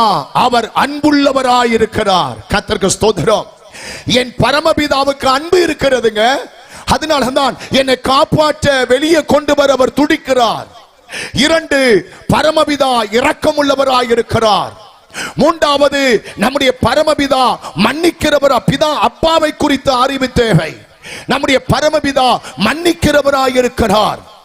நம்முடைய பரமபிதா கர்த்தருக்கு ஸ்தோத்திரம். 4வது, நம்மளை போஷிக்கிறவராயிருக்கிறார். நம்முடைய பரமபிதா, ஆமை ஸ்தோத்திரம், அவருடைய இருப்பிடம் ஹெவன். அல்லேலூயா. அவருடைய இருப்பிடம் பரலோகமாயிருக்கிறது. 7வது சொல்லுவேன், இதற்கெல்லாம் வசன ஆதாரம் இருக்கு, நேரம் போதாது. 7வது, நம்முடைய பரமபிதா யார் தெரியுமா? ஜோதிகளின் பிதாவாயிருக்கிறார். ஒரு கைதட்டு கொடுக்க மாட்டேங்கிறீங்களே. ஆமே ஸ்தோத்திரம். எங்களுக்கு இல்லங்க, இந்த கூட்டத்துக்கு இல்ல, ஆண்டவருக்கு கைதட்டு கொடுங்க. அவர் ஜோதிகளின், அவர் பிதாவாயிருக்கிறார். எல்லாவற்றுக்கும் மேலாக ஒரு சத்தியத்தை சொல்லுவேன். நம்முடைய பரமபிதா யார் தெரியுமா? நம்மளை எடுத்து தூக்கி நிறுத்தி ஸ்திரப்படுத்தி பலப்படுத்தி நம்மளை உருவாக்குகிறவராயிருக்கிறார். அவர் சத்தியத்தினால் சபையை உருவாக்க விரும்புகிறார். அவர் உபதேசத்தினால் விசுவாசிகளை உருவாக்க விரும்புகிறார். அவர் இப்படிப்பட்ட கூட்டத்தின் நிமித்தமாய் அவருடைய ராஜ்யத்தை கட்டி உருவாக்க விரும்புகிற நம்முடைய பரமபிதா சொல்லுகிறார், ஆமென் ஸ்தோத்திரம், வெளியே வாருங்கள். அல்லேலூயா. நம்ம வெளியே வந்தால்தான் தேவன் செய்ய வேண்டிய காரியத்தை செய்வார். என்னுடைய பக்கம் ஒரு 50% நான் ஒத்துழைப்பு கொடுப்பேன். ஆனால் அவருடைய சைடில் இருந்து ஒரு 50% அவர் எனக்கு உதவி செய்வாரானால், இரண்டும் சேரும் போது என்னுடைய ஜீவிதத்திலே 100% ஒரு நல்ல ரிசல்ட் உள்ள வாழ்க்கை வாழ்வதற்கு, ஒரு வெற்றி வாழ்க்கை வாழ, ஒரு ஜெயாலியாய் வாழுவதற்கு கர்த்தர் உதவி செய்வார். கர்த்தருக்கு மகிமை. உங்களை கதற வைக்க முடியும், உங்களை அழ வைக்க முடியும், உங்களை எமோஷனல் பண்ண வைக்க முடியும், உங்களை உணர்ச்சி வசப்பட வைக்க. அதனால ஒரு மண்ணும் இல்லைங்கிறதை ஆவியானவர் தினந்தோறும் எனக்கு கற்றுக் கொடுத்து கொண்டிருக்கிறார். தேவனுக்கு மகிமை உண்டாவதாக. ஹல்லேலூயா. அப்ப வேதத்திலே நாம் வாசித்தோம், ஒரு சத்தம் கேட்கிறது. அவளை விட்டு வெளியே வாருங்கள் என்கிற ஒரு சத்தம் ஆகாயத்திலே கேட்கிறது. தேவனுடைய சத்தம் கேட்காத மனிதன் இந்த இடத்திற்கு வர முடியாது. தேவனுடைய சத்தம் கேட்காத மனிதனால் ஜெபிக்க முடியாது. தேவனுடைய சத்தம் கேட்காத மனிதனால் ஆண்டவராகிய இயேசு கிறிஸ்துவை உண்மையாக அவன் பின்பற்ற முடியாது. ஆனபடியினால் பிரியமானவர்களே, தேவனுடைய சபையிலே நீங்கள் வரும்போதெல்லாம் பரத்திலிருந்து ஒரு சத்தம் உங்களை சந்திக்கும். தேவ சபையிலே நீங்கள் வரும்போதெல்லாம் பரத்தில் இருந்து குமாரனுடைய சத்தம் உங்களை சந்திக்கும். தேவ சபைக்கு நீங்க வரும்போதெல்லாம் பரத்தில் இருந்து பரிசுத்த ஆவியனுடைய சத்தம் உங்களை சந்திக்கும். அதே போலதான் இந்த 2026 இந்த குட்டிப்பாறவளை கிருபாசனத்திலே நடக்கிற இந்த கன்வென்ஷன் நிமித்தமாய் கர்த்தருடைய சத்தம் இந்த 5 நாட்களும் உங்களை சந்திக்க போகிறது. இந்த முதலாவது நாள் கர்த்தருடைய சத்தம் வெளியே வா என்று உங்களை எச்சரித்துக் கொண்டிருக்கிறது. தேவனுக்கு மகிமை உண்டாவதாக. அல்லேலூயா. இன்றைக்கு நம்முடைய காதுகளிலே பலவிதமான சத்தங்கள் தொனித்துக் கொண்டிருக்கிறது. ஆனால் இந்த வசனத்திலே அங்க பாருங்க, வானத்தில் இருந்து ஒரு சத்தம் உண்டானது என்று சொல்லப்பட்டிருக்கிறது. இன்றைக்கு இந்த வசனத்தில் உள்ள சத்தம் அது மனுஷனுடைய சத்தம் அல்ல, அது மனுஷன்ட்ட இருந்து வந்த சத்தம் அல்ல, அது பூமியிலிருந்து வந்த சத்தம் அல்ல. சொல்லுங்க, இந்த சத்தம் எங்க இருந்து வந்த சத்தம்? வானத்தில் இருந்து வந்த சத்தம். சொல்லுங்க, யாரிடத்திலிருந்து வந்த சத்தம்? தங்கச்சி, ஆண்டவராகிய இயேசு கிறிஸ்துவிடத்திலிருந்து வந்த சத்தம். அல்லேலூயா. மனுஷனிடத்திலிருந்து வருகிற சத்தம் என்னை வெளியே கொண்டு வராது. பூமியில் இருந்து வருகிற சத்தம் என்னை வெளியே கொண்டு வராது. எத்தனை பேர் விசுவாசிக்கிறீங்க? வானத்தில் இருந்து, மத்திய ஆகாயத்தில் இருந்து, ஆண்டவர் இயேசுவிடத்தில் இருந்து வருகிற சத்தம் தான் இந்த கூட்டத்தின் நிமித்தமாய் அநேக விஷயத்தில் இருந்து என்னை காப்பாற்றி வெளியே கொண்டு வர போகிறது. கைகளை தட்டி உரத்த சத்தத்தோடு தேவனுக்கு மகிமை. தடைகள் எல்லாம் இயேசுவின் நாமத்திலே மாறட்டும். ஒரு வசனத்தின் மழை இறங்கட்டும். ஒரு வசனத்துக்கு உண்டான ஒரு எழுப்புதல் இந்த இடத்துல உண்டாகட்டும் சுவாமி. அல்லேலூயா. அருமையான கர்த்தருடைய பிள்ளைகளே, இன்றைக்கு அது வானத்தில் இருந்து வந்த சத்தம், தேவனிடத்தில் இருந்து வந்த சத்தம். ஆமென், ஸ்தோத்திரம். மனிதனுடைய சத்தத்தை பூமியிலே பலவிதமான சத்தங்களை கேட்கலாம். மனிதனுடைய சத்தத்தை கேட்கலாம், மிருகங்களுடைய சத்தத்தை கேட்கலாம், பறவைகளுடைய சத்தங்களை கேட்கலாம், எதிரிகளுடைய சத்தங்களை கேட்கலாம், இயந்திரங்களுடைய சத்தங்களை கேட்கலாம், செபிக்கிற சத்தங்களை கேட்கலாம், துதிக்கிற சத்தங்களை கேட்கலாம், யுத்த சத்தங்களை கேட்கலாம், மரண ஓலத்தின் சத்தங்களை கேட்கலாம், ஒப்பாரி சத்தத்தை கேட்கலாம். எல்லாவற்றுக்கும் மேலாக உலக நாடுகளிலே அழிவின் சத்தங்கள் கேட்டுக்கொண்டிருக்கிறோம். ஆனால் இன்றைக்கு நாம் இந்த பூமியிலே பலவிதமான சத்தங்களை நாம் கேட்டுக்கொண்டு இருந்தாலும் இந்த இடத்திலே இந்த கன்வென்ஷன் நிமித்தமாய் ஒரு சத்தம் தொனித்துக் கொண்டிருக்கிறது. 5 நாளாய் தொனிக்க போகிறது. அது மத்திய ஆகாயத்தில் இருந்து வருகிற ஆண்டவர் இயேசுவின் சத்தம். தேவனுக்கு மகிமை உண்டாவதாக. என் வாழ்க்கையை மாற்றினது தேவனுடைய சத்தம். என் இருளை வெளிச்சமாக்கினது தேவனுடைய சத்தம். என் குடும்பத்தை ஒழுங்குபடுத்தினது தேவனுடைய சத்தம். என் வெறுமையை மாற்றினது தேவனுடைய சத்தம். என் இருளை வெளிச்சமாய் மாற்றினது ஆண்டவர் இயேசுவின் சத்தம். மிருகமாய் கடந்த என்னை மனிதனாய் மாற்றினது தேவ சத்தம் அல்லவா? கையத்தொட்டு கர்த்தரை துதிக்க மாட்டீர்களா? மறுபடி சொல்லுகிறேன், மிருகமாய் கடந்த நம்மளை மனுஷனாய் மாற்றினது தேவ சத்தம் அல்லவா? மனிதனாய் இருந்த நம்மளை புனிதனாய் மாற்றிக் கொண்டிருப்பது தேவ சத்தம் அல்லவா? புனிதனாய் மாற்றப்பட்ட நம்மளை வருகையிலே எடுத்துக்கொள்ள போவது அது தேவ சத்தம் அல்லவா? இன்னைக்கு அந்த சத்தம் நம்மளை பார்த்து சொல்லுகிறது, பிரதர் வெளியில வா, சிஸ்டர் வெளியில வா, டே தம்பி தங்கச்சி வெளியில வா.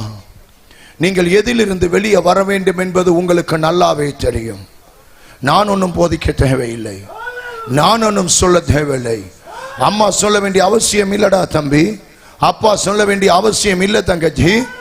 நீ பைபிள் கையிலே தூக்குகிறாய், நீ வெண்வஸ்திரம் தரித்து கர்த்தரை ஆராதிக்கிறாய், நீ பெந்தகோஸ்தை மார்க்கத்திலே பிறந்து வளர்ந்திருக்கிறாய். உனக்கு கர்த்தர் ஆவிக்குரிய சபையை தந்திருக்கிறார், உனக்கு கர்த்தர் ஆவிக்குரிய பரிசுத்தவான்களை தந்திருக்கிறார், உங்களுக்கு எண்ணற்ற இப்படிப்பட்ட விசேஷ கூட்டங்களை தந்திருக்கிறாய். இத்தனை நன்மைகளையும் இத்தனை லாபங்களையும் பெற்றிருக்கிற நாம் இன்னும் கட்டப்பட்டவளா இருக்கக்கூடாது.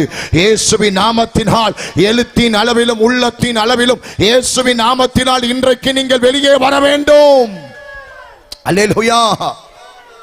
நீங்கள் வேதத்திலே பார்க்கும்போது வானத்திலிருந்து பலவிதமான சத்தங்கள் பலவிதமான சூழ்நிலை மத்தியிலே காலங்களின் மத்தியிலே உண்டாயிருக்கிறதை பைபிள் சொல்லுகிறது. நீங்க மறுபடி வழங்கிக் கொள்ளுங்கள், இது வானத்தில் இருந்து வந்த சத்தம். அல்லேலூயா. சொல்லுங்க, வானத்தில் இருந்து வந்த. இது இடி சத்தம் அல்ல, இது மின்னல் சத்தம் அல்ல. வானத்தில் இருந்து போகிற பம்பர், ஹெலிகாப்டர், கிபீர், யுத்த விமானத்தின் சத்தம் அல்ல. இது வானத்திலே முழங்கின ஆமென் எம்பெருமான் ஆண்டவராகிய இயேசுவின் சத்தம். இந்த சத்தத்திற்கென்று ஒரு பவர் இருக்கிறது, இந்த சத்தத்திற்கென்று ஒரு மகத்துவம் இருக்கிறது, இந்த சத்தத்துக்கென்று ஒரு வல்லமை இருக்கிறது. எங்களை தூக்கி எடுத்து கழுவி பரிசுத்தப்படுத்தி எங்களை ஸ்திரப்படுத்தி இன்றைக்கு இந்த பலிபீடத்தில் எங்களை கொண்டு வந்து உட்கார வைத்திருக்க சொன்னால் அது வானத்தில் இருந்து வந்த சத்தம். எங்க அப்பா சொன்னார் வெளியே வந்துடுறா வெளியே வந்துடுறா, நான் வரலையே. எங்க அம்மா சொன்னா விட்டுடுறா விட்டுடுறா, நான் விடலையே. என்னுடைய உறவுகள் என்னுடைய அக்கா அண்ணன் சொன்னாங்க வேணாண்டா வேணாண்டான்னு சொன்னாங்க, நான் வேணும்னு சொல்றேன். அப்ப எங்க அப்பா சொல்லி எனக்கு வரல மாற்றம், எங்க அம்மா சொல்லி வரல எனக்கு மாற்றம், என் குடும்பத்தில் உள்ளவங்க சொல்லி வரல மாற்றம். இவங்க சத்தம் எல்லாம் என் வாழ்க்கையை மாற்றாத போது வானத்தில் இருந்து ஒரு சத்தம் வந்து அந்த சத்தம் தான் என் வாழ்க்கையை மாற்றி இருக்கின்றால் ஏன் இன்றைக்கு ராத்திரி இந்த குட்டிப்பாற வலையிலே ஒலிக்கிற இந்த தேவ சத்தம் ஏன் இந்த வட்டாரத்தில் இருக்கிற ஜனங்களுக்கு ஒரு மாற்றத்தை கொடுக்காது? தேவனுக்கு மகிமை உண்டாவதாக. என்னுடைய விருப்பம் எல்லாம் என்னுடைய வாஞ்சை எல்லாம் சபை மக்கள் சில வல்லமையிலிருந்து வெளியே வர வேண்டும். உலக மக்கள் சில அந்தகாரத்தில் இருந்து வெளியே வர வேண்டும். அல்லேலூயா. அப்ப வானத்தில் வெளிப்படுத்தல் 18:4 சொல்லப்பட்ட சத்தம் அல்ல. நீங்க கவனிக்கணும். அநேக சத்தங்கள் கேட்டிருக்கிறது, அநேக தேவ சத்தம் கேட்டிருக்கு. அன்றைக்கு வாழ்ந்த மக்கள் தேவ சத்தத்தை, வானத்தில் இருந்து வந்த தேவ சத்தத்தை கேட்டார்கள். ஸ்தோத்திரம், ஸ்தோத்திரம். இன்றைக்கு எத்தனையோ பிரசங்கங்கள் கேட்கிறோம், அதுல மாற்றம் வரவில்லை. எத்தனையோ விதவிதமான ஸ்தோத்திரம் மேடை பிரசங்கியார்கள் விதவிதமாக ஆவியிலே பிரசங்கிக்கிறார்கள், அக்கினியிலே பிரசங்கிக்கிறார்கள், வல்லமையிலே பிரசங்கிக்கிறார்கள், ஏனையா வரங்கள்ல நின்று பிரசங்கிக்கிறார்கள், அபிஷேகத்திலே பிரசங்கிக்கிறார்கள், அந்நிய பாஷையிலே பிரசங்கிக்கிறார்கள். ஒரு மாற்றம் வரவில்லை. அது மனுஷ சத்தமாய் இருக்கிறது. நான் தீர்க்க தரிசனமாய் சொல்லுகிறேன், இனி வருகிற நாட்களிலே வானத்தில் இருந்து ஒரு சத்தம் முழங்க போகிறது. அதற்கு நாம் அதிகமாய் செவி கொடுக்க போகிறோம். வானத்தில் இருந்து வருகிற சத்தம் உங்கள் புத்தியை தெளிவிக்கும், உங்களுக்கு உணர்வை கொண்டு வரும், உங்களுக்கு ஆற்றலை கொண்டு வரும். உடனே வந்து இருதயம் உடையும், உடனே முகம் குப்புற செவுத்தை கொண்டு போய் செவுத்துல குத்தி கத்துவாங்க. இதான் வானத்திலிருந்து வருகிற சத்தத்துக்கு இருக்கிற மகத்தான மாற்றம். மனுஷன்ட்ட இருந்து வருகிற சத்தத்துக்கு உணர்வு வராது, மனுஷன்ட்ட இருந்து வருகிற சத்தத்துக்கு மனம் திரும்புதல் வராது. கர்த்தருக்கு ஸ்தோத்திரம். அப்ப பரலோகத்தில் இருக்கிற நம்முடைய தேவன் மனிதனுடைய சூழ்நிலைக்கு தக்கதாக அவ்வப்போது வானத்திலே தம்முடைய சத்தத்தை தொனிக்க பண்ணி இருக்கிறார் இல்லையா? பரலோகத்தில் இருக்கிற தேவன் மனிதனுடைய ஸ்தோத்திர காலங்களுக்கு தக்கதாக, நீங்க நல்ல கவனிங்க, மனுஷனுடைய சூழ்நிலைக்கு தக்கதாக சத்தம் வந்திருக்கிறது. மனுஷனுடைய காலங்களுக்கு தக்கதாக சத்தம் வந்திருக்கிறது.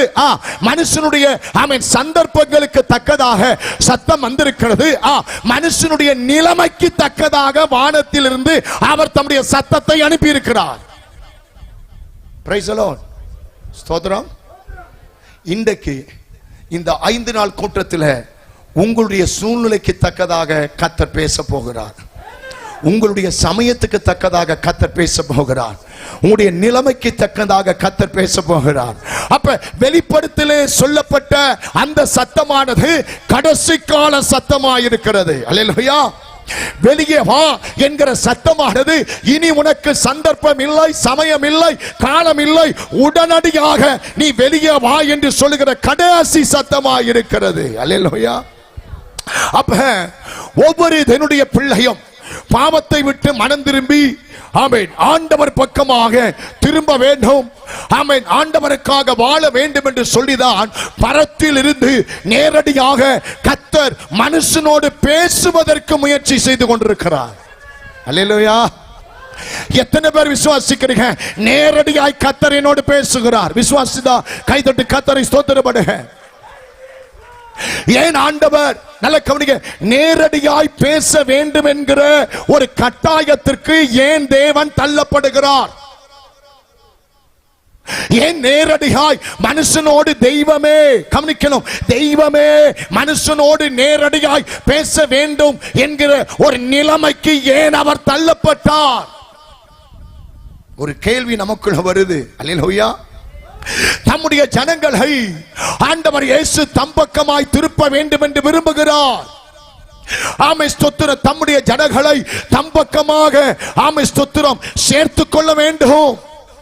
உலகத்தில் இருந்து ஆமென் ஸ்தோத்திரம் பாவத்தில் இருந்து இருளின் வல்லமையில் இருந்து சபை பக்கமாக தன்னுடைய சரீரமாகிய சபை பக்கமாய் தம்முடைய பிள்ளைகளை ஆமென் திருப்ப வேண்டும் என்று ஆண்டவர் விரும்புகிறார். அதனாலதான் சொல்லுகிறார் வெளியே வா என்று சொல்லி. அல்லேலூயா. பழைய ஏற்பாட்டிலே வாழ்ந்த மக்களை ஆண்டவர் தம்பக்கமாக திருப்ப வேண்டும் என்று அநேக முயற்சிகளை எடுத்தார். சகோதரி நிமிர்ந்து பாருங்க, அநேக முயற்சிகளை எடுத்தார். சோதரம் எடுத்தாரா இல்லையா? புதிய ஏற்பாட்டிலே வாழ்ந்து கொண்டிருக்கிற மக்களை தேவன் தன் பக்கமாக திருப்ப வேண்டும் என்று இந்த நிமிஷம் வரைக்கும் முயற்சி எடுத்துக் கொண்டுதான் இருக்கிறார். அல்லேலூயா. பணம் இருப்பதற்காக இந்த கன்வென்ஷன் கூட்டமா, இல்ல வருஷத்துல ஒருக்கா இந்த கூட்டத்தை நடத்தி முடிச்சு நோட்டீஸ் மோட்ல பேரை போட வேண்டும் என்பதற்காக இந்த கூட்டமா, இல்ல, இந்த கூட்டத்தினுடைய நோக்கமே இந்த நிமிஷம் வரைக்கும் ஆண்டவர் என்ன விரும்புகிறார், எப்படியாவது என் ஜனங்கள் வெளியே வர வேண்டும். அல்லேலூயா. காலங்கள், நேரங்கள், சமயங்கள், லட்சங்கள், ஆயிரங்கள் செலவழித்து பல நாட்கள் சபை காத்திருந்து ஜெபம் பண்ணி இத்தனை கற்ப வேதனை, முயற்சி, பிரயாசம் எதற்கு? இந்த குட்டிப்பாறை வலையிலே ஆமென் சுற்றி இருக்கிற அனைத்து மக்களும் ஆமென் இயேசுவின் நாமத்திலே வெளியே வர வேண்டும். ஒரு அறுவடை வர வேண்டும், ஒரு எழுப்புதல் உண்டாக வேண்டும் என்றுதான் கர்த்தர் பேசிக் கொண்டிருக்கிறார். அல்லேலூயா. அப்ப பழைய ஏற்பாட்டில் இருக்கிற மக்களையும் தம்பக்கமாக திருப்ப கர்த்தர் முயற்சி எடுத்தார். அதிலே அவர் தோல்வியை சந்தித்தார். புதிய ஏற்பாட்டில் இருக்கிற மக்களை தன் பக்கமாக திருப்ப வேண்டும் என்று ஆண்டவர் இந்த நிமிஷம் வரைக்கும் முயற்சி எடுக்கிறார். அல்லேலூயா. அன்பு கர்த்தருடைய பிள்ளைகளை, பழைய ஏற்பாட்டு மக்களை தேவன் தம் பக்கமாக திருப்பும்படிக்கு அவர்களுக்கு ஆசாரியர்களை கொடுத்தார். கொஞ்சம் அப்படியே ஆமென் அந்த பழைய ஏற்பாட்டு சம்பவத்தை ஞாபகப்படுத்துகிறேன். ஆசாரியர்களை கர்த்தர் கொடுத்தார்.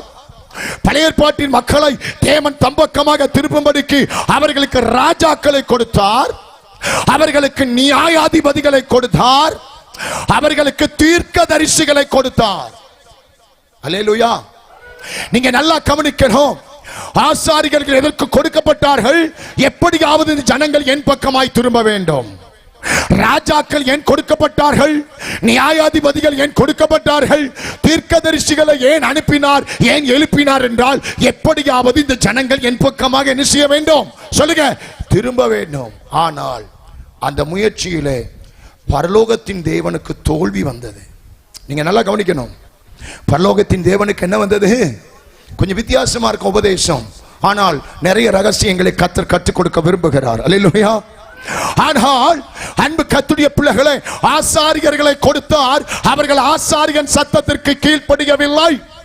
ராஜாக்களை கொடுத்தார், ராஜாக்களின் சத்தத்துக்கு கீழ்ப்படியவில்லை. நியாயாதிபதிகளை கொடுத்தார், நியாயாதிபதியின் சத்தத்துக்கு கீழ்ப்படியவில்லை. தீர்க்கதரிசிகளை கொடுத்தார், அவர்கள் சத்தத்திற்கு அவர்கள் கீழ்ப்படியாமல் போன போது அந்த தெய்வமே இந்த உலகத்துக்கு இறங்கி வந்தார். சகோதரிகள், கையிருந்தா கையை தட்டி ஆண்டவருக்கு மகிமை செலுத்தி பழகி கொள்ளுங்க. இல்லைன்னா ஏதோ ஒரு வல்லமை நம்மளை கட்டிவிடும். ஆண்டவரை மகிமைப்படுத்த துதிக்க துதிக்க அவருடைய பிரசன்னம் இந்த இடத்துல இறங்கி கொண்டே இருக்கும். வசன வெளிப்பாடுகள் நமக்கு உண்டாகும். வசன வெளிப்பாடு நமக்கு தேவை. வசன அறிவுகள் நமக்கு தேவை.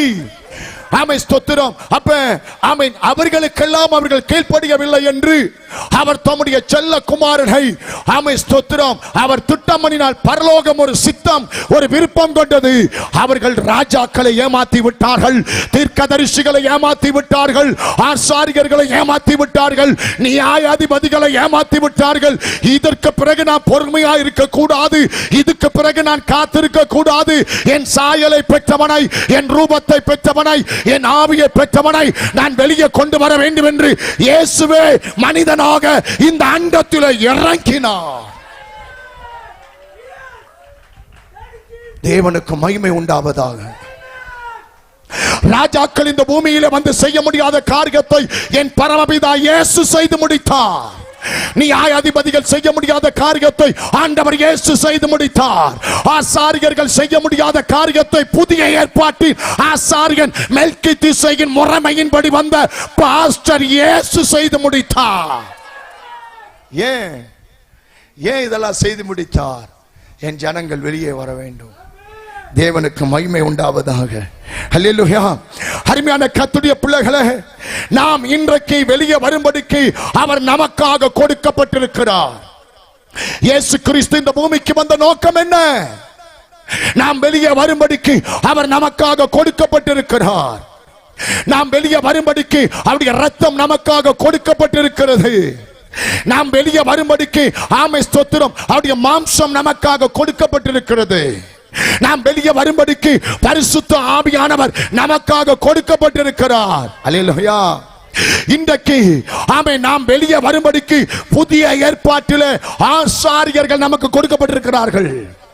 எத்தனை பேருக்கு நான் சொல்லுகிறது புரிகிறது? ஆண்டவருக்கு மகிமை உண்டாவதாக. அல்லேலூயா. நாம் வெளியே வரும்படிக்கு சுவிசேஷகர்கள் நமக்கு கொடுக்கப்பட்டிருக்கிறார்கள். இவர்கள் எல்லாம் ஆசாரியன், தீர்க்கதரிசி, ஸ்தாபன தலைவர்கள், சபை போதகர்கள், பாஸ்டர்கள் எல்லாம் தானாய் வந்தவர்கள் அல்ல. இவர்கள் எல்லாம் தேவனால் அழைக்கப்பட்டு அபிஷேகம் பண்ணப்பட்டு ஆண்டவரால் அனுப்பப்பட்டவர்கள். எதற்கு தெரியுமா? என் சாயலை பெற்ற நீ, என் ரூபத்தை பெற்ற நீ, என் ஆவியை பெற்ற நீ எப்படியாவது இந்த பாவத்தை விட்டு வெளியே வர வேண்டும் என்று கர்த்தர் இவர்களை நமக்காக தந்திருக்கிறார், நமக்காக எழுப்பி இருக்கிறார், நம் மத்தியிலே அனுப்பி இருக்கிறார்.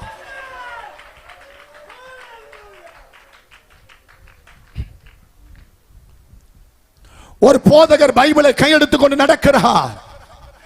ஆமென். நம்ம அதை தவறா சொல்லக்கூடாது. ஏன் தெரியுமா? அந்த போதகரை கர்த்தர் அனுப்பி இருக்கிறார் எனக்காக. ஒரு சபையை கர்த்தர் ஒரு இடத்துல கட்டி எழுப்புகிறார். ஆமென். அது தவறல்ல. அந்த சபையை கர்த்தர் அங்க வைக்கிற நோக்கம் அநேக ஜனங்களை அவர் பக்கமாய் கொண்டு வரும்படிக்கு. பழைய ஏற்பாட்டு ஆசாரியனை நம்பி பார்த்தேன், வேலை நடக்கல. பழைய ஏற்பாட்டு ராஜாக்களை நம்பி பார்த்தேன், வேலை நடக்கல. பழைய ஏற்பாட்டு தீர்க்கதரிசியை நம்பி பார்த்தேன், வேலை நடக்கல, ஃபெயில் ஆயிடுச்சு. சக்சஸ் ஆகுற மாதிரி இருக்கு, அடிச்சு தூக்குற மாதிரி இருக்கு, டக்குன்னு எல்லாம் கீழே போயிடுச்சு. உடனே பார்த்தாரு, இதுக்கு மேல நம்ம பொறுமை இருக்கக்கூடாதுன்னு சொல்லி அந்த சொர்க்கத்தை விட்டு, அந்த சொர்க்க பூமியை விட்டு, அந்த புண்ணிய பூமியை விட்டு, அந்த மகிமையான வாசஸ்தலத்தை விட்டு, நாட்டம் பிடித்த அருவருப்பு நிறைந்த பாவமான இந்த அண்டத்திலே அவர் குமாரனாய் அவதரித்தார். ஏன் இத்தனை நிந்தைகள்? பிதாவின் அன்பிலிருந்து வெளியே வந்து விட்டார். பரலோகத்தினுடைய அந்த நல்ல இடத்தை விட்டு வெளியே வந்து விட்டார். அந்த மகிமையான இடத்தை விட்டு அவர் வெளியே வந்து விட்டார். உயரத்தில் இருந்து தாழ்விடத்திற்கு இயேசு வந்த நோக்கம் என்ன? பிரதர், சிஸ்டர், உன்னை பாவத்துல இருந்து வெளியே கொண்டு வர வேண்டும் என்பதற்காக மட்டுமே. மதம் மாற்றுவதற்காக இயேசு பூமிக்கு வரவில்லை. உன்னை பாவத்தில் இருந்து வெளியே கொண்டு வருவதற்காக இயேசு வெளியே வந்தார். அருமையான கர்த்தருடைய பிள்ளைகளே, அப்ப இன்றைக்கு தீர்க்கதரிசிகள் நமக்கு கொடுக்கப்பட்டிருக்கிறார்கள். நாம் வெளியே வரும்படிக்கு அப்போஸ்தலர்கள் கொடுக்கப்பட்டிருக்கிறார்கள். நாம் வெளியே வரும்படிக்கு. நான் சாட்சியா சொல்லுவேன். ஏனென்றால் அவருடைய சாட்சியில நான் ரொம்ப தாக்கப்பட்டிருக்கிறேன். அந்த பரிசுத்தவானுடைய சாட்சியில நான் அதிகமாக தொடப்பட்டிருக்கிறேன். அவர் சாட்சிகளை நான் அடிக்கடி கேட்பது உண்டு. யூடியூப்ல ஆமென் அவருடைய சாட்சிகளை அடிக்கடி கேட்கிறேன். அவர் சாட்சி புத்தகத்தை நிறைய தடவை படிச்சிருக்கேன். யார் தெரியுமா? கிருபாசனத்துடைய ஆரம்ப தலைவர் ஆமென் சாதையாவுடைய சாட்சிகள், அவருடைய அந்த தியாகம், அவருடைய அந்த உத்தம குணம், அவருடைய அந்த தகப்பனுடைய இருதயம், அவருடைய அந்த தாழ்மை, அவருக்குள் இருந்த அன்பு, அவருக்குள்ள இருந்த அர்ப்பணிப்பு, அவருக்குள்ள இருந்த பாடுபடுகிற சிந்தை, அவருக்குள்ள இருந்த அந்த ஊழியத்தினுடைய உத்வேகம், அவருக்குள்ள இருந்த அந்த வீரம், அந்த வைராக்கியம், அந்த பிரசங்கத்துடைய ஆற்றல், அந்த பிரசங்கத்துடைய தன்மை அத்தனை என்னை தொட்டிருக்கிறது. அப்படிப்பட்ட பரிசுத்தவான்களை ஏனையா உங்களுக்கு கர்த்தர் தலைவராய் கொடுத்தால் தெரியுமா? எப்படியாவது உங்களை வெளியே கொண்டு வர வேண்டும் என்பதற்காக. அதனாலதான் சில இடத்துல வேகப்படுகிறேன், கோவப்படுகிறேன், பாரப்படுகிறேன், வேதனைப்படுகிறேன். ஏன்? அந்த ஆதி பிரசனம் கெட்டு போச்சு. ஆதி பரிசுத்தம் இல்ல, ஆதி உபதேசம் இல்ல. எல்லாம் தில்லாலங்கடி விளையாட்டு நடந்துட்டு இருக்கு இன்னைக்கு. இனி வருகிற நாட்களில் கர்த்தர் எல்லாத்தையும் சுத்தம் செய்ய வேண்டும். அல்லேலூயா. ஆனபடியினால் ஆமென் இன்றைக்கு நாம் வெளியே வரும்படிக்கு நல்ல மேய்ப்பர்கள் நமக்கு கொடுக்கப்பட்டிருக்கிறார்கள். நல்ல மிஷனரிகள் கொடுக்கப்பட்டிருக்கிறார்கள். அல்லேலூயா. எல்லாவற்றுக்கும் மேல நாம் வெளியே வரும்படிக்கு அவருடைய சரீரமாகிய சபையை கர்த்தர் நமக்கு கொடுத்திருக்கிறார். அல்லேலூயா சொல்லுங்க. ஏன் நான் சாட்சியா இந்த இடத்துல சொல்லுவேன், இந்த 5 நாள் கூட்டமும் எதற்கு கர்த்தர் தந்திருக்கிறார் என்றால், இந்த இத்தனை வருஷமாய் எந்த அந்தகாரம் உங்களை மடக்கி வைத்திருந்ததோ அதை உடைத்து அதுல இருந்து உங்க குடும்பத்தை, சந்ததியை வெளியே கொண்டு வரும்படிதான் இந்த 2026 இந்த 5 நாள் கூட்டத்தை கர்த்தர் இந்த இடத்துல ஆயத்தப்படுத்தியிருக்கிறார். அதுதான் அஸ்திவாரம். தேவனுக்கு மகிமை உண்டாவதாக. அல்லேலூயா. அப்ப நம்முடைய ஜனத்தை தம்பக்கமாய் திருப்பும்படிக்கு பரத்திலிருந்து நேரடியாக பேச வேண்டிய ஒரு சூழ்நிலையில இயேசு தள்ளப்பட்டார். அதனால்தான் கடைசி புஸ்தகத்திலே பரத்தில் இருந்து அவரே பேசுகிறார். அல்லேலூயா. அன்பு கர்த்தருடைய பிள்ளைகளே, அப்ப இந்த வசனத்துல சொல்லப்படுகிறது, மறுபடியும் அந்த வசனத்தை ஞாபகப்படுத்துகிறேன். மறுபடியும் ஞாபகப்படுத்துங்கம்மா. டக்குன்னு தாமதிக்கவே கூடாது. பின்பு வேறொரு சத்தம் வானத்திலிருந்து உண்டாக கேட்டேன், அது என் ஜனங்களே, நீங்கள் அவளுடைய பாவங்களுக்கு உடன்படாமலும். போதும், அந்த மேல் லைன் மாத்திரம்தான் நான் சொல்றேன். வேற ஒரு சத்தம் வானத்திலே உண்டானது. அப்படி என்றால் இதுல மறைந்திருக்கிற ரகசியம் என்ன? ஏற்கனவே வானத்திலே அநேக சத்தங்கள் வந்திருக்கிறது. அல்லேலூயா. அன்பு கர்த்தருடைய பிள்ளைகளே, ஆனால் அந்தந்த காலத்துக்கு ஏற்றபடி, அந்தந்த சமயத்துக்கு ஏற்றபடி, அந்தந்த சூழ்நிலைக்கு ஏற்றபடி ஆண்டவர் வானத்திலிருந்து தம்முடைய பிள்ளைகளை காப்பாற்ற அவருடைய சத்தத்தை தொனிக்க பண்ணி இருக்கிறார். ஆனால் இந்த இடத்திலே தொனிக்கப்படுகிற சத்தம் அது கடைசி கால சத்தம், அவசரத்தின் சத்தம். இனி தாமதம் வேண்டாம், உடனடியாக வெளியே வா. இது இக்கால சூழ்நிலைக்கு ஏற்ற சத்தம். அல்லேலூயா. ரைட். இப்ப இந்த செய்தியினுடைய இந்த வசனத்தில் இருக்கிற 3 கருவை நான் உடைக்க விரும்புகிறேன். இந்த ஒரு வசனத்தில் இருக்கிற 3 சத்தியத்தை நான் உங்களுக்கு காண்பிக்க விரும்புகிறேன். முதலாவது, நீங்க நல்லா கவனிக்கணும், எழுதுகிற பழக்கம் இருந்தால் குறித்துக் கொள்ளணும். இந்த வசனத்தில் இருக்கிற 3 சத்தியம். ஒன்று, என் ஜனங்களே, நீங்கள் அவளுடைய பாவத்துக்கு உடன்படாதிருங்கள். சோத்திரம். என்ன சோத்திரம் பண்ணா ஒரு சோத்திரம் வராதா? சோத்திரம். அம்மாமார் சோத்திரம் பண்ணுங்க. ஸ்தோத்திரம், ஸ்தோத்திரம், ஸ்தோத்திரம். அல்லேலூயா. ஆமென். இந்த சத்தத்தில் இருக்கிற 3 அஸ்திபாரம், இந்த சத்தத்தில் இருக்கிற 3 கருமுட்டாய், இந்த சத்தத்தில் இருக்கிற 3 வெளிப்பாடு, அதுதான் இந்த 3 இரவினுடைய பிரசங்கமாய் அமைய போகிறது. அல்லேலூயா.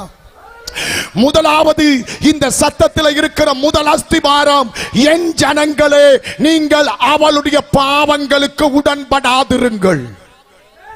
சோதரம், அவளுடைய பாவத்திற்கு உடன்படாதே என்று சொன்னால் பரவாயில்லை, நான் இதை நேரம் எடுத்து பேச வேண்டிய அவசியம் எனக்கு இல்லை. ஆனால் இந்த இடத்திலே அவர் அதற்கு முன்பதாக 2 வார்த்தை, 2 எழுத்து இருக்கிறது, என் ஜனங்களே. அல்லேலூயா. என்ன சொல்றாரு? என் ஜனங்களே, அவளுடைய பாவத்திற்கு நிறுத்தி வைக்கிறேன். இதெல்லாம் நாளை மறுநாள் இன்னும் கொஞ்சம் ரொம்ப வசன ஆதாரத்தோடு எடுத்து பேசுவோம். நேரம் ரொம்ப கடந்து போய்விட்டது, முடிய போது நினைக்கிற நேரம். இரண்டாவது, அவளுக்கு நேரிடுகிற வாதையிலே என்ன செய்யாத. யார்கிட்ட மைக் இருக்கு? இரண்டாவது என்ன சகோதரி? அவளுக்கு நேரிடுகிற வாதையிலே அகப்படாத, மாட்டிக்காத, ஆமே, சிக்கிக்காத. ரொம்ப பாதிப்பு ராசா. மூணாவது, அவளை விட்டு நீங்கள் சொல்லுங்க, என்னது? வெளியே வாருங்கள். இந்த 3 இரவு உங்கள் மத்தியிலே நான் இருக்கும் வரைக்கும், இந்த நேரம் இருந்தால், இந்த 3 வார்த்தையிலே, இந்த ஒரு வசனத்தில் இருக்கிற இந்த 3 வார்த்தையில் இருக்கிற அநேக சத்தியத்தை ஆவியானவர் கற்றுக் கொடுத்து நம்மளை பரிசுத்தப்படுத்த விரும்புகிறார், நம்மளை தகுதிப்படுத்த விரும்புகிறார், நம்மளை உருவாக்க விரும்புகிறார். அவருடைய நோக்கமே நீ சுத்தமாகணும், என் ஆசீர்வாதத்தை பெற்றுக்கொள்ளணும். ஆசீர்வாதம் என்கிற பாலை அதிகாலையிலே உன் வீட்டு வாசல்ல, உன் நடு வீட்டிலே ஆசீர்வாதம் என்கிற பாலை இயேசு ஊத்த விரும்புகிறார். ஆசீர்வாதத்தின் தண்ணீரை, ஆசீர்வாதத்தின் நதியை உன் வீட்டிலே இயேசு ஊத்த விரும்புகிறார். ஆனா ஆசீர்வாதம் அதிகாலையில் உன் வீட்டிலே ஊத்தப்படும் போது நீ கொண்டு போகிற பாத்திரம் நாத்தம் பிடிச்சதா இருந்தா, எடுத்து தூக்கி அடுப்புல வச்சதுமே பால் என்ன ஆகும்? அம்மாமாருக்கு அனுபவம் இருக்குல்ல, கெட்டு போகும். ஆசீர்வாதம் ரெடியாக இருக்கிறது. கலப்படம் இல்லாத சுத்தமான அந்த ஜீவ தண்ணீர் பரலோகத்தில் இருந்து ஒவ்வொரு அதிகாலை 4 மணிக்கு உன் வீட்டில் ஊற்றுவதற்கு ரெடியாக இருக்கிறது. ஆனால் பாத்திரமாகிய நீ, அதுதான் இந்த சத்தியத்தினுடைய அஸ்திபாரம். ஒன்று, என் ஜனங்களை அவள் பாவத்திற்கு உடன்படாதே. 2, அவளுக்கு நேரிடுகிற வாதைகளை அகப்படாதே. 3, அவளை விட்டு வெளியே வா. கர்த்தருக்கு மகிமை. அருமையான கர்த்தருடைய பிள்ளைகளே, அப்ப இன்றைக்கு வானத்திலே கேட்கிற கடைசி கால சத்தம் என்ன? அவருடைய பாவங்களுக்கு உடன்படாதிருங்கள். அல்லேலூயா.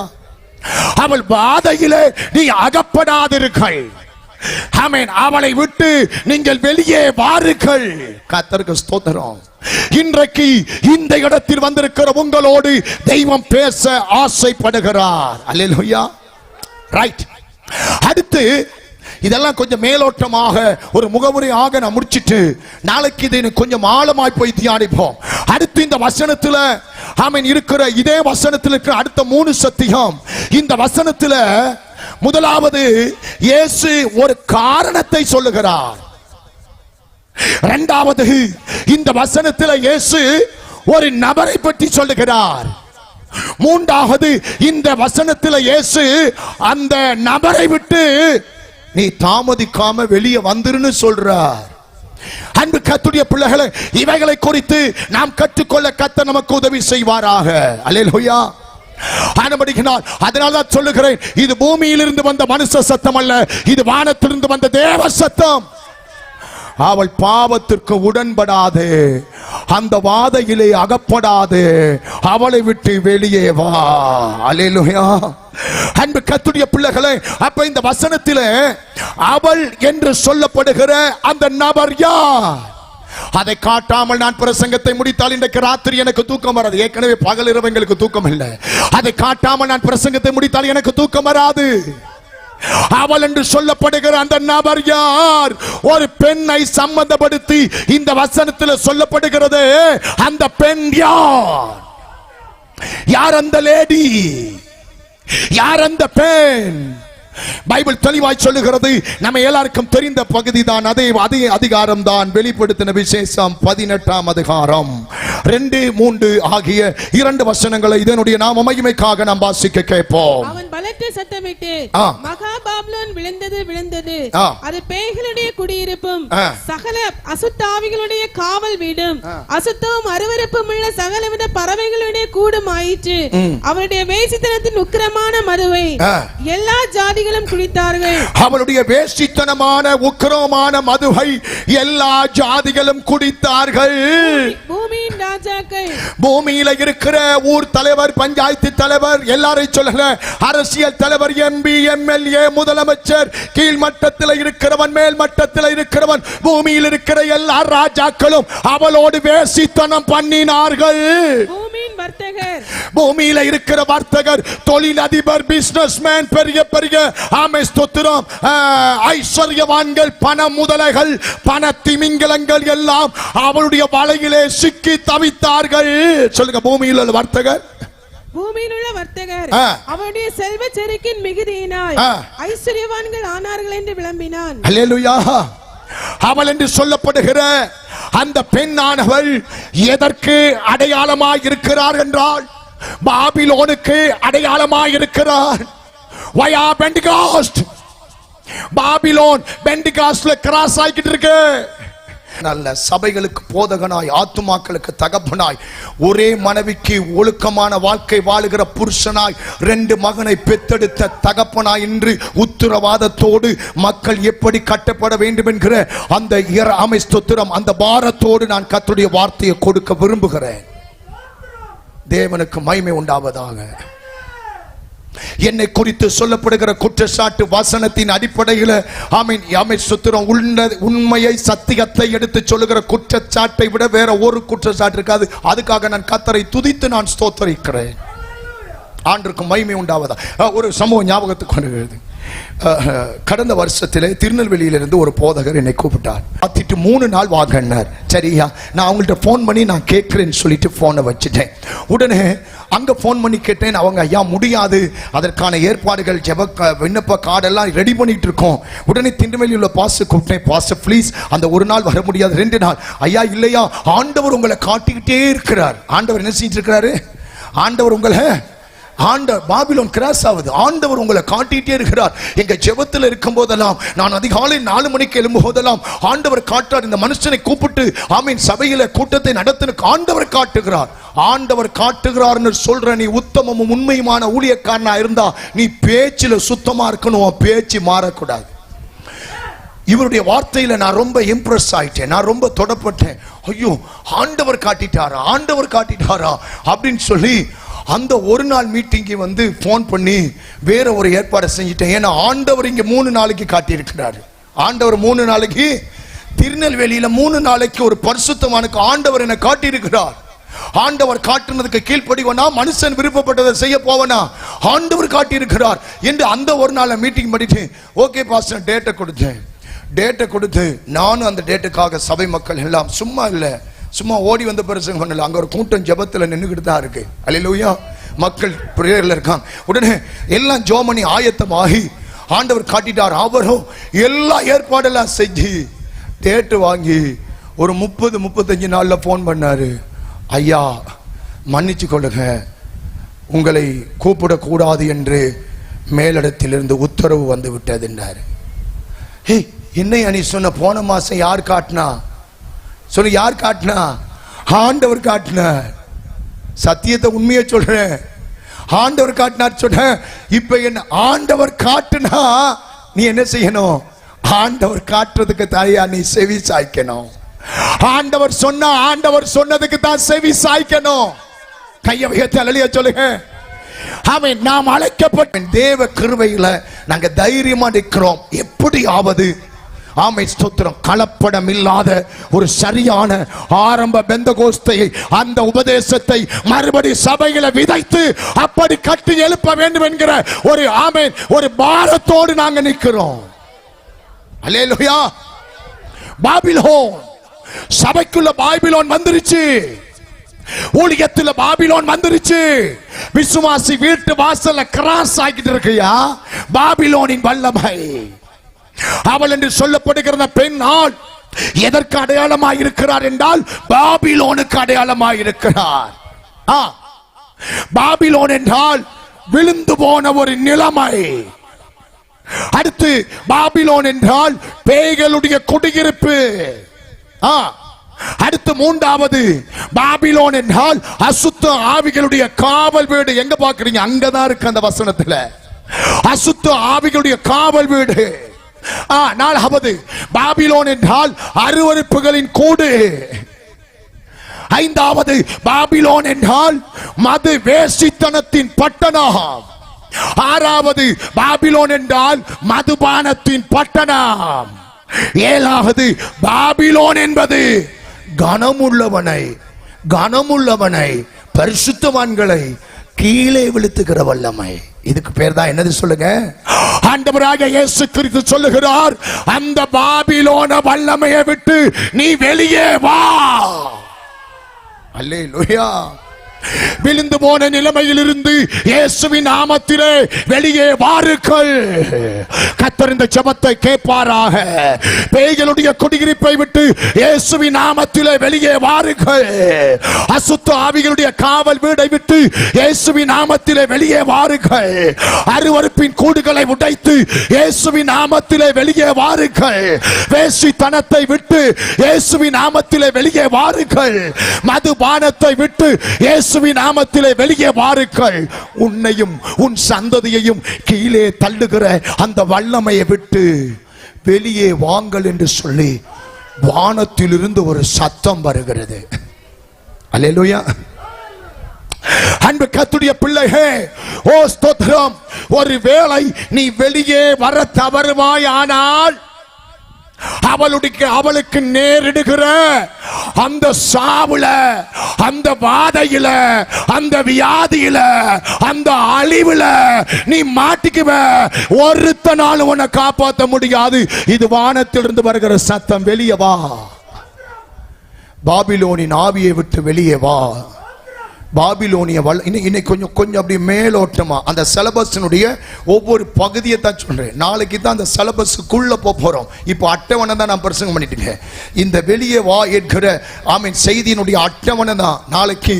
அந்த ஒவ்வொரு அட்டவணைக்குள் இருக்கிற ரகசியங்களை கர்த்தர் நமக்கு கொண்டு வரட்டும். அல்லேலூயா. இதுவரைக்கும் நீங்க எவைகளில் இருந்து வெளியே வந்திருக்கிறீர்கள்? ஆமென். அதல்ல, ஆமென், இன்னும் எவைகளில் இருந்து நீங்கள் வெளியே வர வேண்டுமோ இயேசுவின் நாமத்திலே அதிலிருந்து வெளியே வரும்படி கர்த்தர் பேசுகிறார். அல்லேலூயா. ஏன் அவளை விட்டு வெளியே வர வேண்டும். ஆமென். அதற்கான காரணம் என்ன? ஆண்டவர் சொல்லுகிறார் என்றால் அதற்கு காரணம் இருக்கிறது. ஏன் நான் அவளை விட்டு வெளியே வர வேண்டும்? அதற்கான காரணம் என்ன? முதலாவது, அவருடைய பாவங்களை விட்டு வெளியே வா. ஆவிக்குரிய சபையே, பெந்தகோஸ்தே சபையே, ரட்சிக்கப்பட்டவர்களே, ஞானஸ்நானம் எடுத்தவர்களே, அபிஷேகம் பெற்றவர்களே, நகையை கலட்டினவர்களே, நகையை கலட்டாதவர்களே, வெள்ளை உடுத்தினவர்களே, வெள்ளை உடுத்தாதவர்களே, தாடி மீசை எடுத்தவர்களே, எடுக்காதவர்களே, ஆமென். ஆண்டவர் சொல்லுகிறார், உடனடியாக அவளுடைய பாவங்களுக்கு உடன்படாத. பாவத்துக்கு உடன்படாத. பைபிளை கையில தூக்கிட்டு பாவத்துக்கு உடன்படாத. இயேசுவினுடைய ஊழியத்தை செய்து கொண்டு பாவத்துக்கு உடன்படாத. அதனால எவ்வளவு பெரிய லாபம், எவ்வளவு பெரிய நஷ்டம் வந்தாலும் பரவாயில்ல. அதனால எத்தனை பேரை நான் இழக்க நினைச்சாலும் பரவாயில்ல. அதனால எவ்வளவு தோல்வி அவமானம் வந்தாலும் பரவாயில்ல. என்னுடைய நோக்கம், ஆண்டவர் சொன்னார், பாவங்களுக்கு உடன்படாமல் வெளியே வாருங்கள். அல்லேலூயா.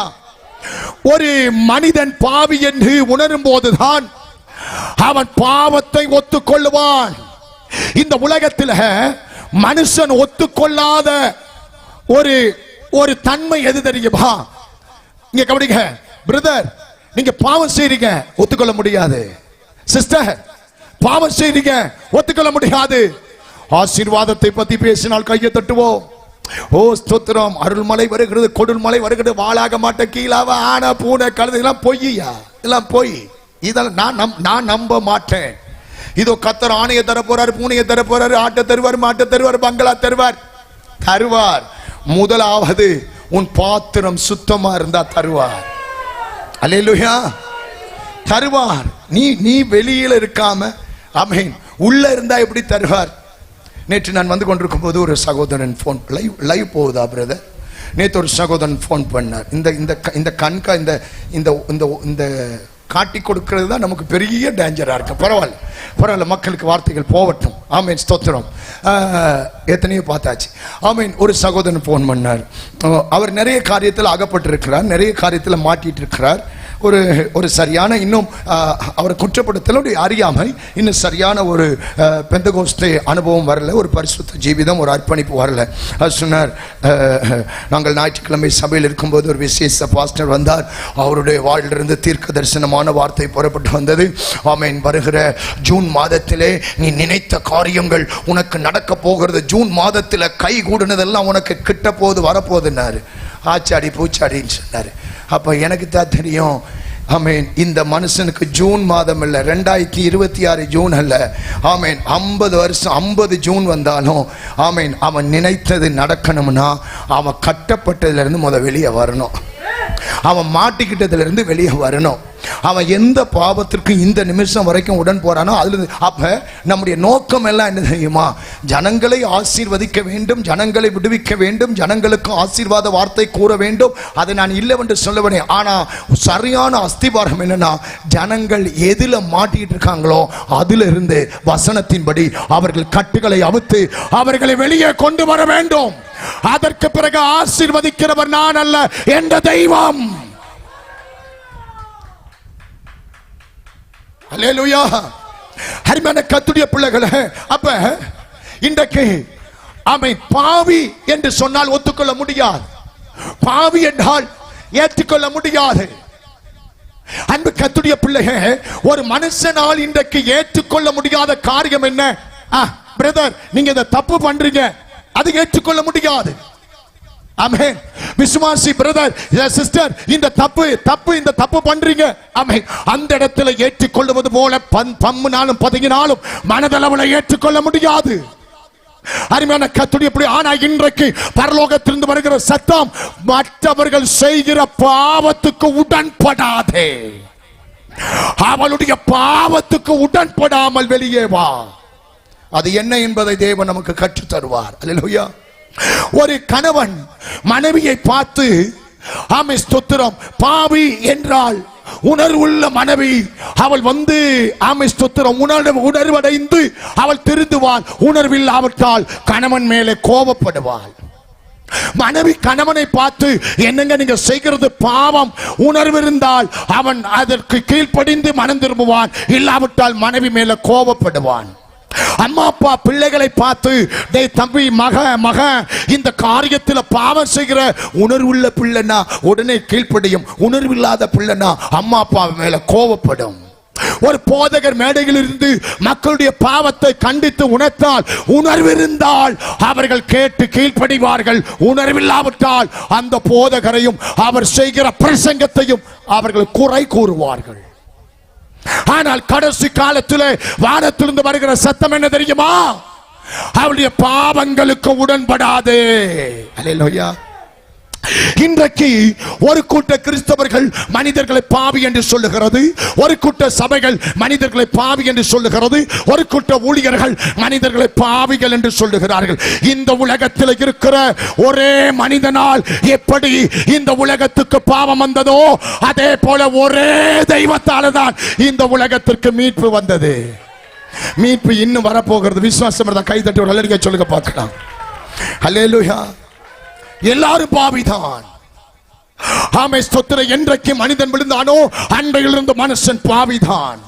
என்றைக்கு மனுஷன் கீழ்ப்படியாமல் போனானோ அன்றையிலிருந்து மனுஷன் பாவிதான். என்றைக்கு மனிதனுடைய கட்டளையை மீறினானோ அன்றையிலிருந்து மனுஷன் பாவிதான். அன்பு கர்த்தருடைய பிள்ளையை, ஆதி மனுஷனால் விழுகை, ஆமே ஸ்தோத்திரம், இயேசு கிறிஸ்து என்கிற ஒரே தெய்வத்தினால் எழுகை. கர்த்தர் நம்மளை எழுந்திருக்க பண்ணுவாராக பாபிலோனிய வல்லமைகளை விட்டு. அல்லேலூயா. அதனால்தான் பரிசுத்தமான அழகாய் சொல்லுகிறார், என் தாயின் கற்பத்திலே பாவத்திலே நான் கற்பம் தரிக்கப்பட்டு துர்க்குணத்திலே நான் உருவானேன். உடனே அந்த வசனம் எங்க இருக்கு? எத்தனை அதிகாரம்? வாசிக்க வேணாமா? ஒரு சரியான ஒரு பெந்தகோஸ்தே அறிவு. உங்க போதகர் பிரசங்கம் பண்ணும்போது அவர் வசனமே சொல்லக்கூடாதுங்க, அடுத்த வசனம் அங்க இருந்து வரணும். அதுதான் ஒரு சரியான சபையில் இருக்கிற வசன எழுப்புதல். கை தட்டி ஒரு அல்லேலூயா சொல்லுங்க. என் தாயின் கற்பத்திலே பாவத்திலே கருதரிக்கப்பட்டு எப்படி உருவானேன்னு சொல்லுங்க. நல்ல கோணத்துல உருவாகல, ஆமென், கெட்ட கோணத்துல. எங்க அம்மா இங்க பாருங்க, இந்த இடத்துல இருக்கிற நம்ம எல்லாரும் யார் தெரியுமா? அம்மா வயிற்றுல நாங்க கெட்ட சுபாவத்துல, கெட்ட எண்ணத்துல, கேடுகட்ட புத்தியில, அசுத்தத்துல, துர்க்குணத்துல உருவாகி நல்லவர்களை போல இந்த இடத்துல பைபிளை தூக்கிட்டு உட்கார்ந்து காத்து வீசுவதற்கு என்ன காரணம் தெரியுமா? இயேசுவின் இரத்தத்தினால் கழுவப்பட்டிருக்கிறோம், இயேசுவின் இரத்தத்தினால் மீட்கப்பட்டிருக்கிறோம். ஆமென், அல்லேலூயா சொல்லுங்க. ஒரு தாயின் வயிற்றில் அந்த குழந்தை உருவாகுவதே நல்ல நோக்கத்தோடு அல்ல, நல்ல திட்டத்தோடு அல்ல, அது துர்க்குணத்தில் உருவாகுது. பாவம் உள்ளே வந்துருச்சு. ஒரு சம்பவம் சொல்லி நான் ஜெபிக்கிறேன். ஒரு மருத்துவமனையில் ஒரு நர்ஸ், ஒரு தாய்க்கு வயிற்று வலி ஏற்பட்டு பிரசவத்திற்காக அந்த குழந்தையை வயிற்றிலிருந்து வெளியே எடுப்பதற்காக அந்த நர்ஸ் வந்து அந்த தாயோடு போராடி கொண்டிருக்கிறாங்க. அவள் வலியில ரொம்ப துடிக்கிறாள். ரொம்ப கஷ்டப்பட்டு அந்த நர்ஸ் வந்து சுகப்பிரசவமாக அந்த ஒரு அழகான ஒரு ஆண் குழந்தை, அந்த நர்ஸ் வந்து அந்த பிள்ளையை தன் கையால் வெளியே எடுத்துட்டு அந்த காரியங்கள் எல்லாம் முடிச்சு பாத்ரூமில் போய் கையெல்லாம் கழுவி அந்த நர்ஸ் ஃப்ரெஷ் ஆகிட்டு திடீர்னு பார்க்குறாங்க, கையில் உள்ள மோதிரத்தை காணோம். என்னத்தை காணோம்? நர்ஸு கையில் உள்ள மோதிரத்தை காணோம். என்னடா இது, நம்ம கையில் உள்ள மோதிரத்தை காணமே அப்படின்னு அந்த பிரசவ அறை முழுக்க தேடுறாங்க, மோதிரம் கிடைக்கல. உடனே இந்த அம்மாவுக்கு டெலிவரி பார்ப்பதற்கு முன்பதாக எந்த வார்டுக்கெல்லாம் போனாங்களோ அந்த வார்டுக்கெல்லாம் போயிட்டு எல்லாம் கேட்குறாங்க, பார்த்தீங்களா நான் உங்களுக்கு ஆமீன் செக் பண்ணும்போது பிபி சுகர் பார்க்கும்போது இங்கே மோதிரம் பார்த்தீங்களா? எல்லாம் அவங்க இதுக்கு முன்னுக்கு வேலை செஞ்சு இந்த வார்டெல்லாம் பார்த்தா அன்னைக்கு எங்கேயுமே கிடைக்கல. இவங்களுக்கு ஒரு டவுட்டு, ஏன் கையில் இந்த மோதிரம் கடைசியாக அந்த வயிற்றில் இருந்து அந்த குழந்தைய வெளியே எடுக்கும் போது என் கையில் என்ன இருந்தது? பிரசவம் பார்க்கும்போது என் கையில் மோதிரம் இருந்துச்சு, அந்த குழந்தை பிறந்ததுக்கு அப்புறம் தான் மோதிரத்தை காணும் அப்படின்னு இவளுக்கு டவுட் வந்து திரும்பவும் அந்த பிரசவம் வரைக்கும் வந்து அந்த பிறந்த குழந்தை கால் ரெண்டையும் வானத்துக்கு தூக்கிட்டு குழந்தை பார்த்தீங்களா, பிறந்ததுமே கையை வந்து மூடிதான் இருக்கும். அந்த கையை விரிச்சா தான் அந்த உள்ளங்கை நமக்கு தெரியும். அந்த கையை மூடிக்கிட்டு கையையும் காலையும் தூக்கிக்கிட்டு வானத்துக்கு நேர அப்படியே துள்ளிக்கிட்டு அந்த குழந்தை விளையாண்டுக்கிட்டு கிடக்கு. கண்ணை இறுக்கி மூடி அப்படியே கை கால் கையை அசைச்சிக்கிட்டு கிடக்கு. உடனே இந்த நர்ஸ் வந்து, சகோதரி அமீன் மோதிரம் பார்த்தீங்களா? இல்லைங்க, இல்லை சிஸ்டர், நான் மோதிரத்தை பார்க்கல. இல்லை, உனக்கு பிரசவம் பார்க்கும் வரையும் என் கையில் மோதிரம் இருந்துச்சு, அதுக்கப்புறம் மோதிரத்தை காரணம். அப்போ நீங்கள் என்ன திருடின்னு பட்டு சொல்கிறீங்களா? இல்லை, நீ கவலைப்படாத, நீ கோவப்படாத, உன்கிட்ட கேட்குறேன், மோதிரம் ஏதாச்சும் பார்த்தியா அப்படின்னு. அவள் படுத்திருந்த இடமெல்லாம் பார்க்கறா, மோதிரத்தை காணும். திடீர்னு இந்த நர்ஸுக்கு ஒரு டவுட்டு. கண்டுபிடிச்சிட்டீங்க என்ன டவுட்டு?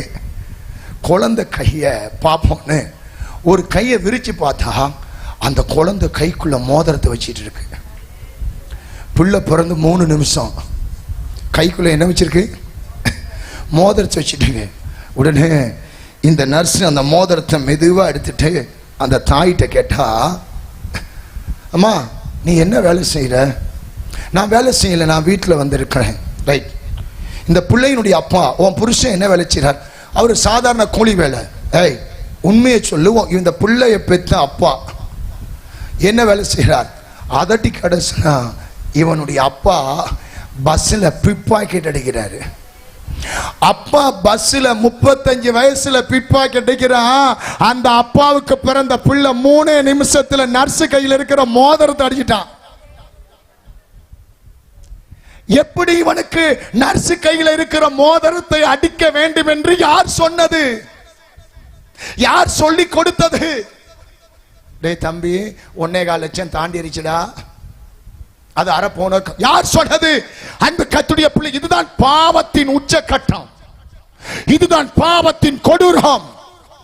அன்பு கர்த்தருடைய பிள்ளையை, நீங்கள் ஒரு சத்தியத்தை நல்லா விளங்கிக் கொள்ள வேண்டும். காரணம், மனுஷனுடைய இரத்தத்திலே பாவம் இருக்கிறது. அவன் தகப்பனுடைய இரத்தத்திலே, தாயுடைய இரத்தத்திலே பாவம் இருந்தது. அந்த பாவம் தான் அந்த குழந்தைக்குள்ள ஓடினது. அதில் இருந்து வெளியே கொண்டு வரும்படிதான் நேரடியாக 2000 ஆண்டுகளுக்கு முன்பதாக இயேசுவே இறங்கினார். கையை தட்டி கர்த்தருக்கு ஒரு மகிமை. அல்லேலூயா. தகப்பனுடைய இரத்தத்தில் இருக்கிற பாவம் உடனடியாக பிள்ளையினுடைய உடம்புக்குள்ளே பாய்கிறது. தாயினுடைய இரத்தத்தில் இருக்கிற பாவம் உடனடியாக பிள்ளையின் உடம்புக்குள்ளே பாய்கிறது. அதனாலதான் பாவிகளை ரட்சிக்க கிறிஸ்து இயேசு உலகத்துக்கு வந்தார். அல்லேலூயா.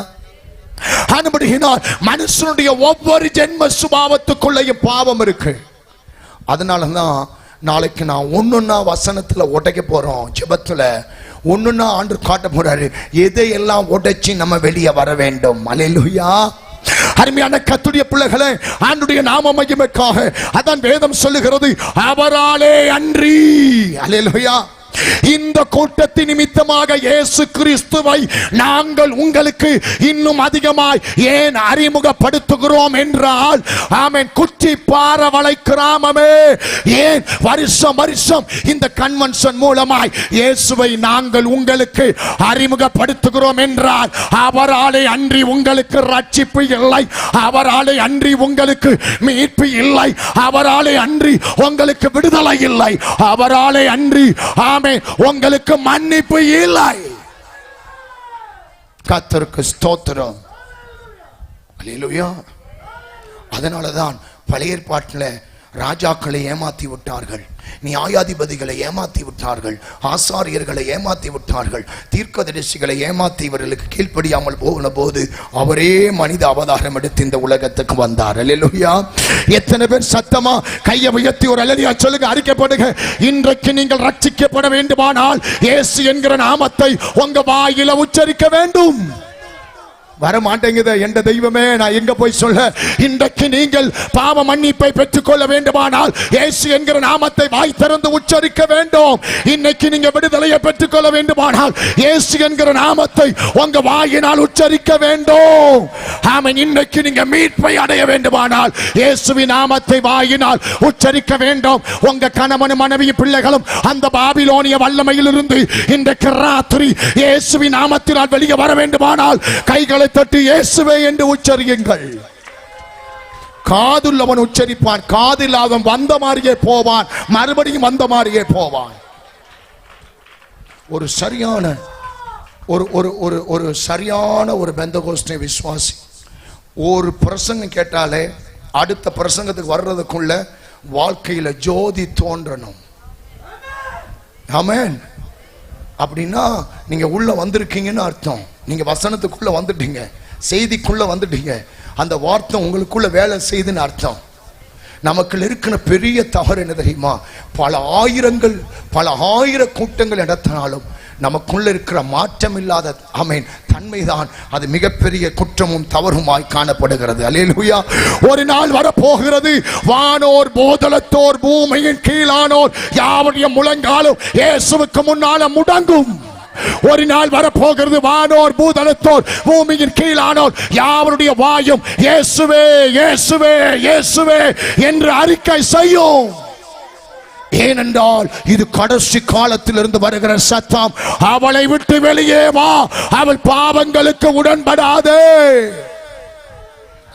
மனுஷனுடைய வாழ்வை ரட்சிக்க வந்த இயேசுவின் நாமம், மனுஷனுடைய வாழ்வை மீட்க வந்தது இயேசுவின் நாமம், மனுஷனுடைய வாழ்க்கையை சுத்திகரிக்க வந்தது இயேசுவின் நாமம், மனுஷனுடைய வாழ்க்கையை ஆசீர்வதிக்க வந்தது இயேசுவின் நாமம். எந்த மனுஷனையும் பிரகாசிப்பிக்கிற மனுஷனை பிரகாசிக்க வந்தது இயேசுவின் நாமம். அல்லேலூயா.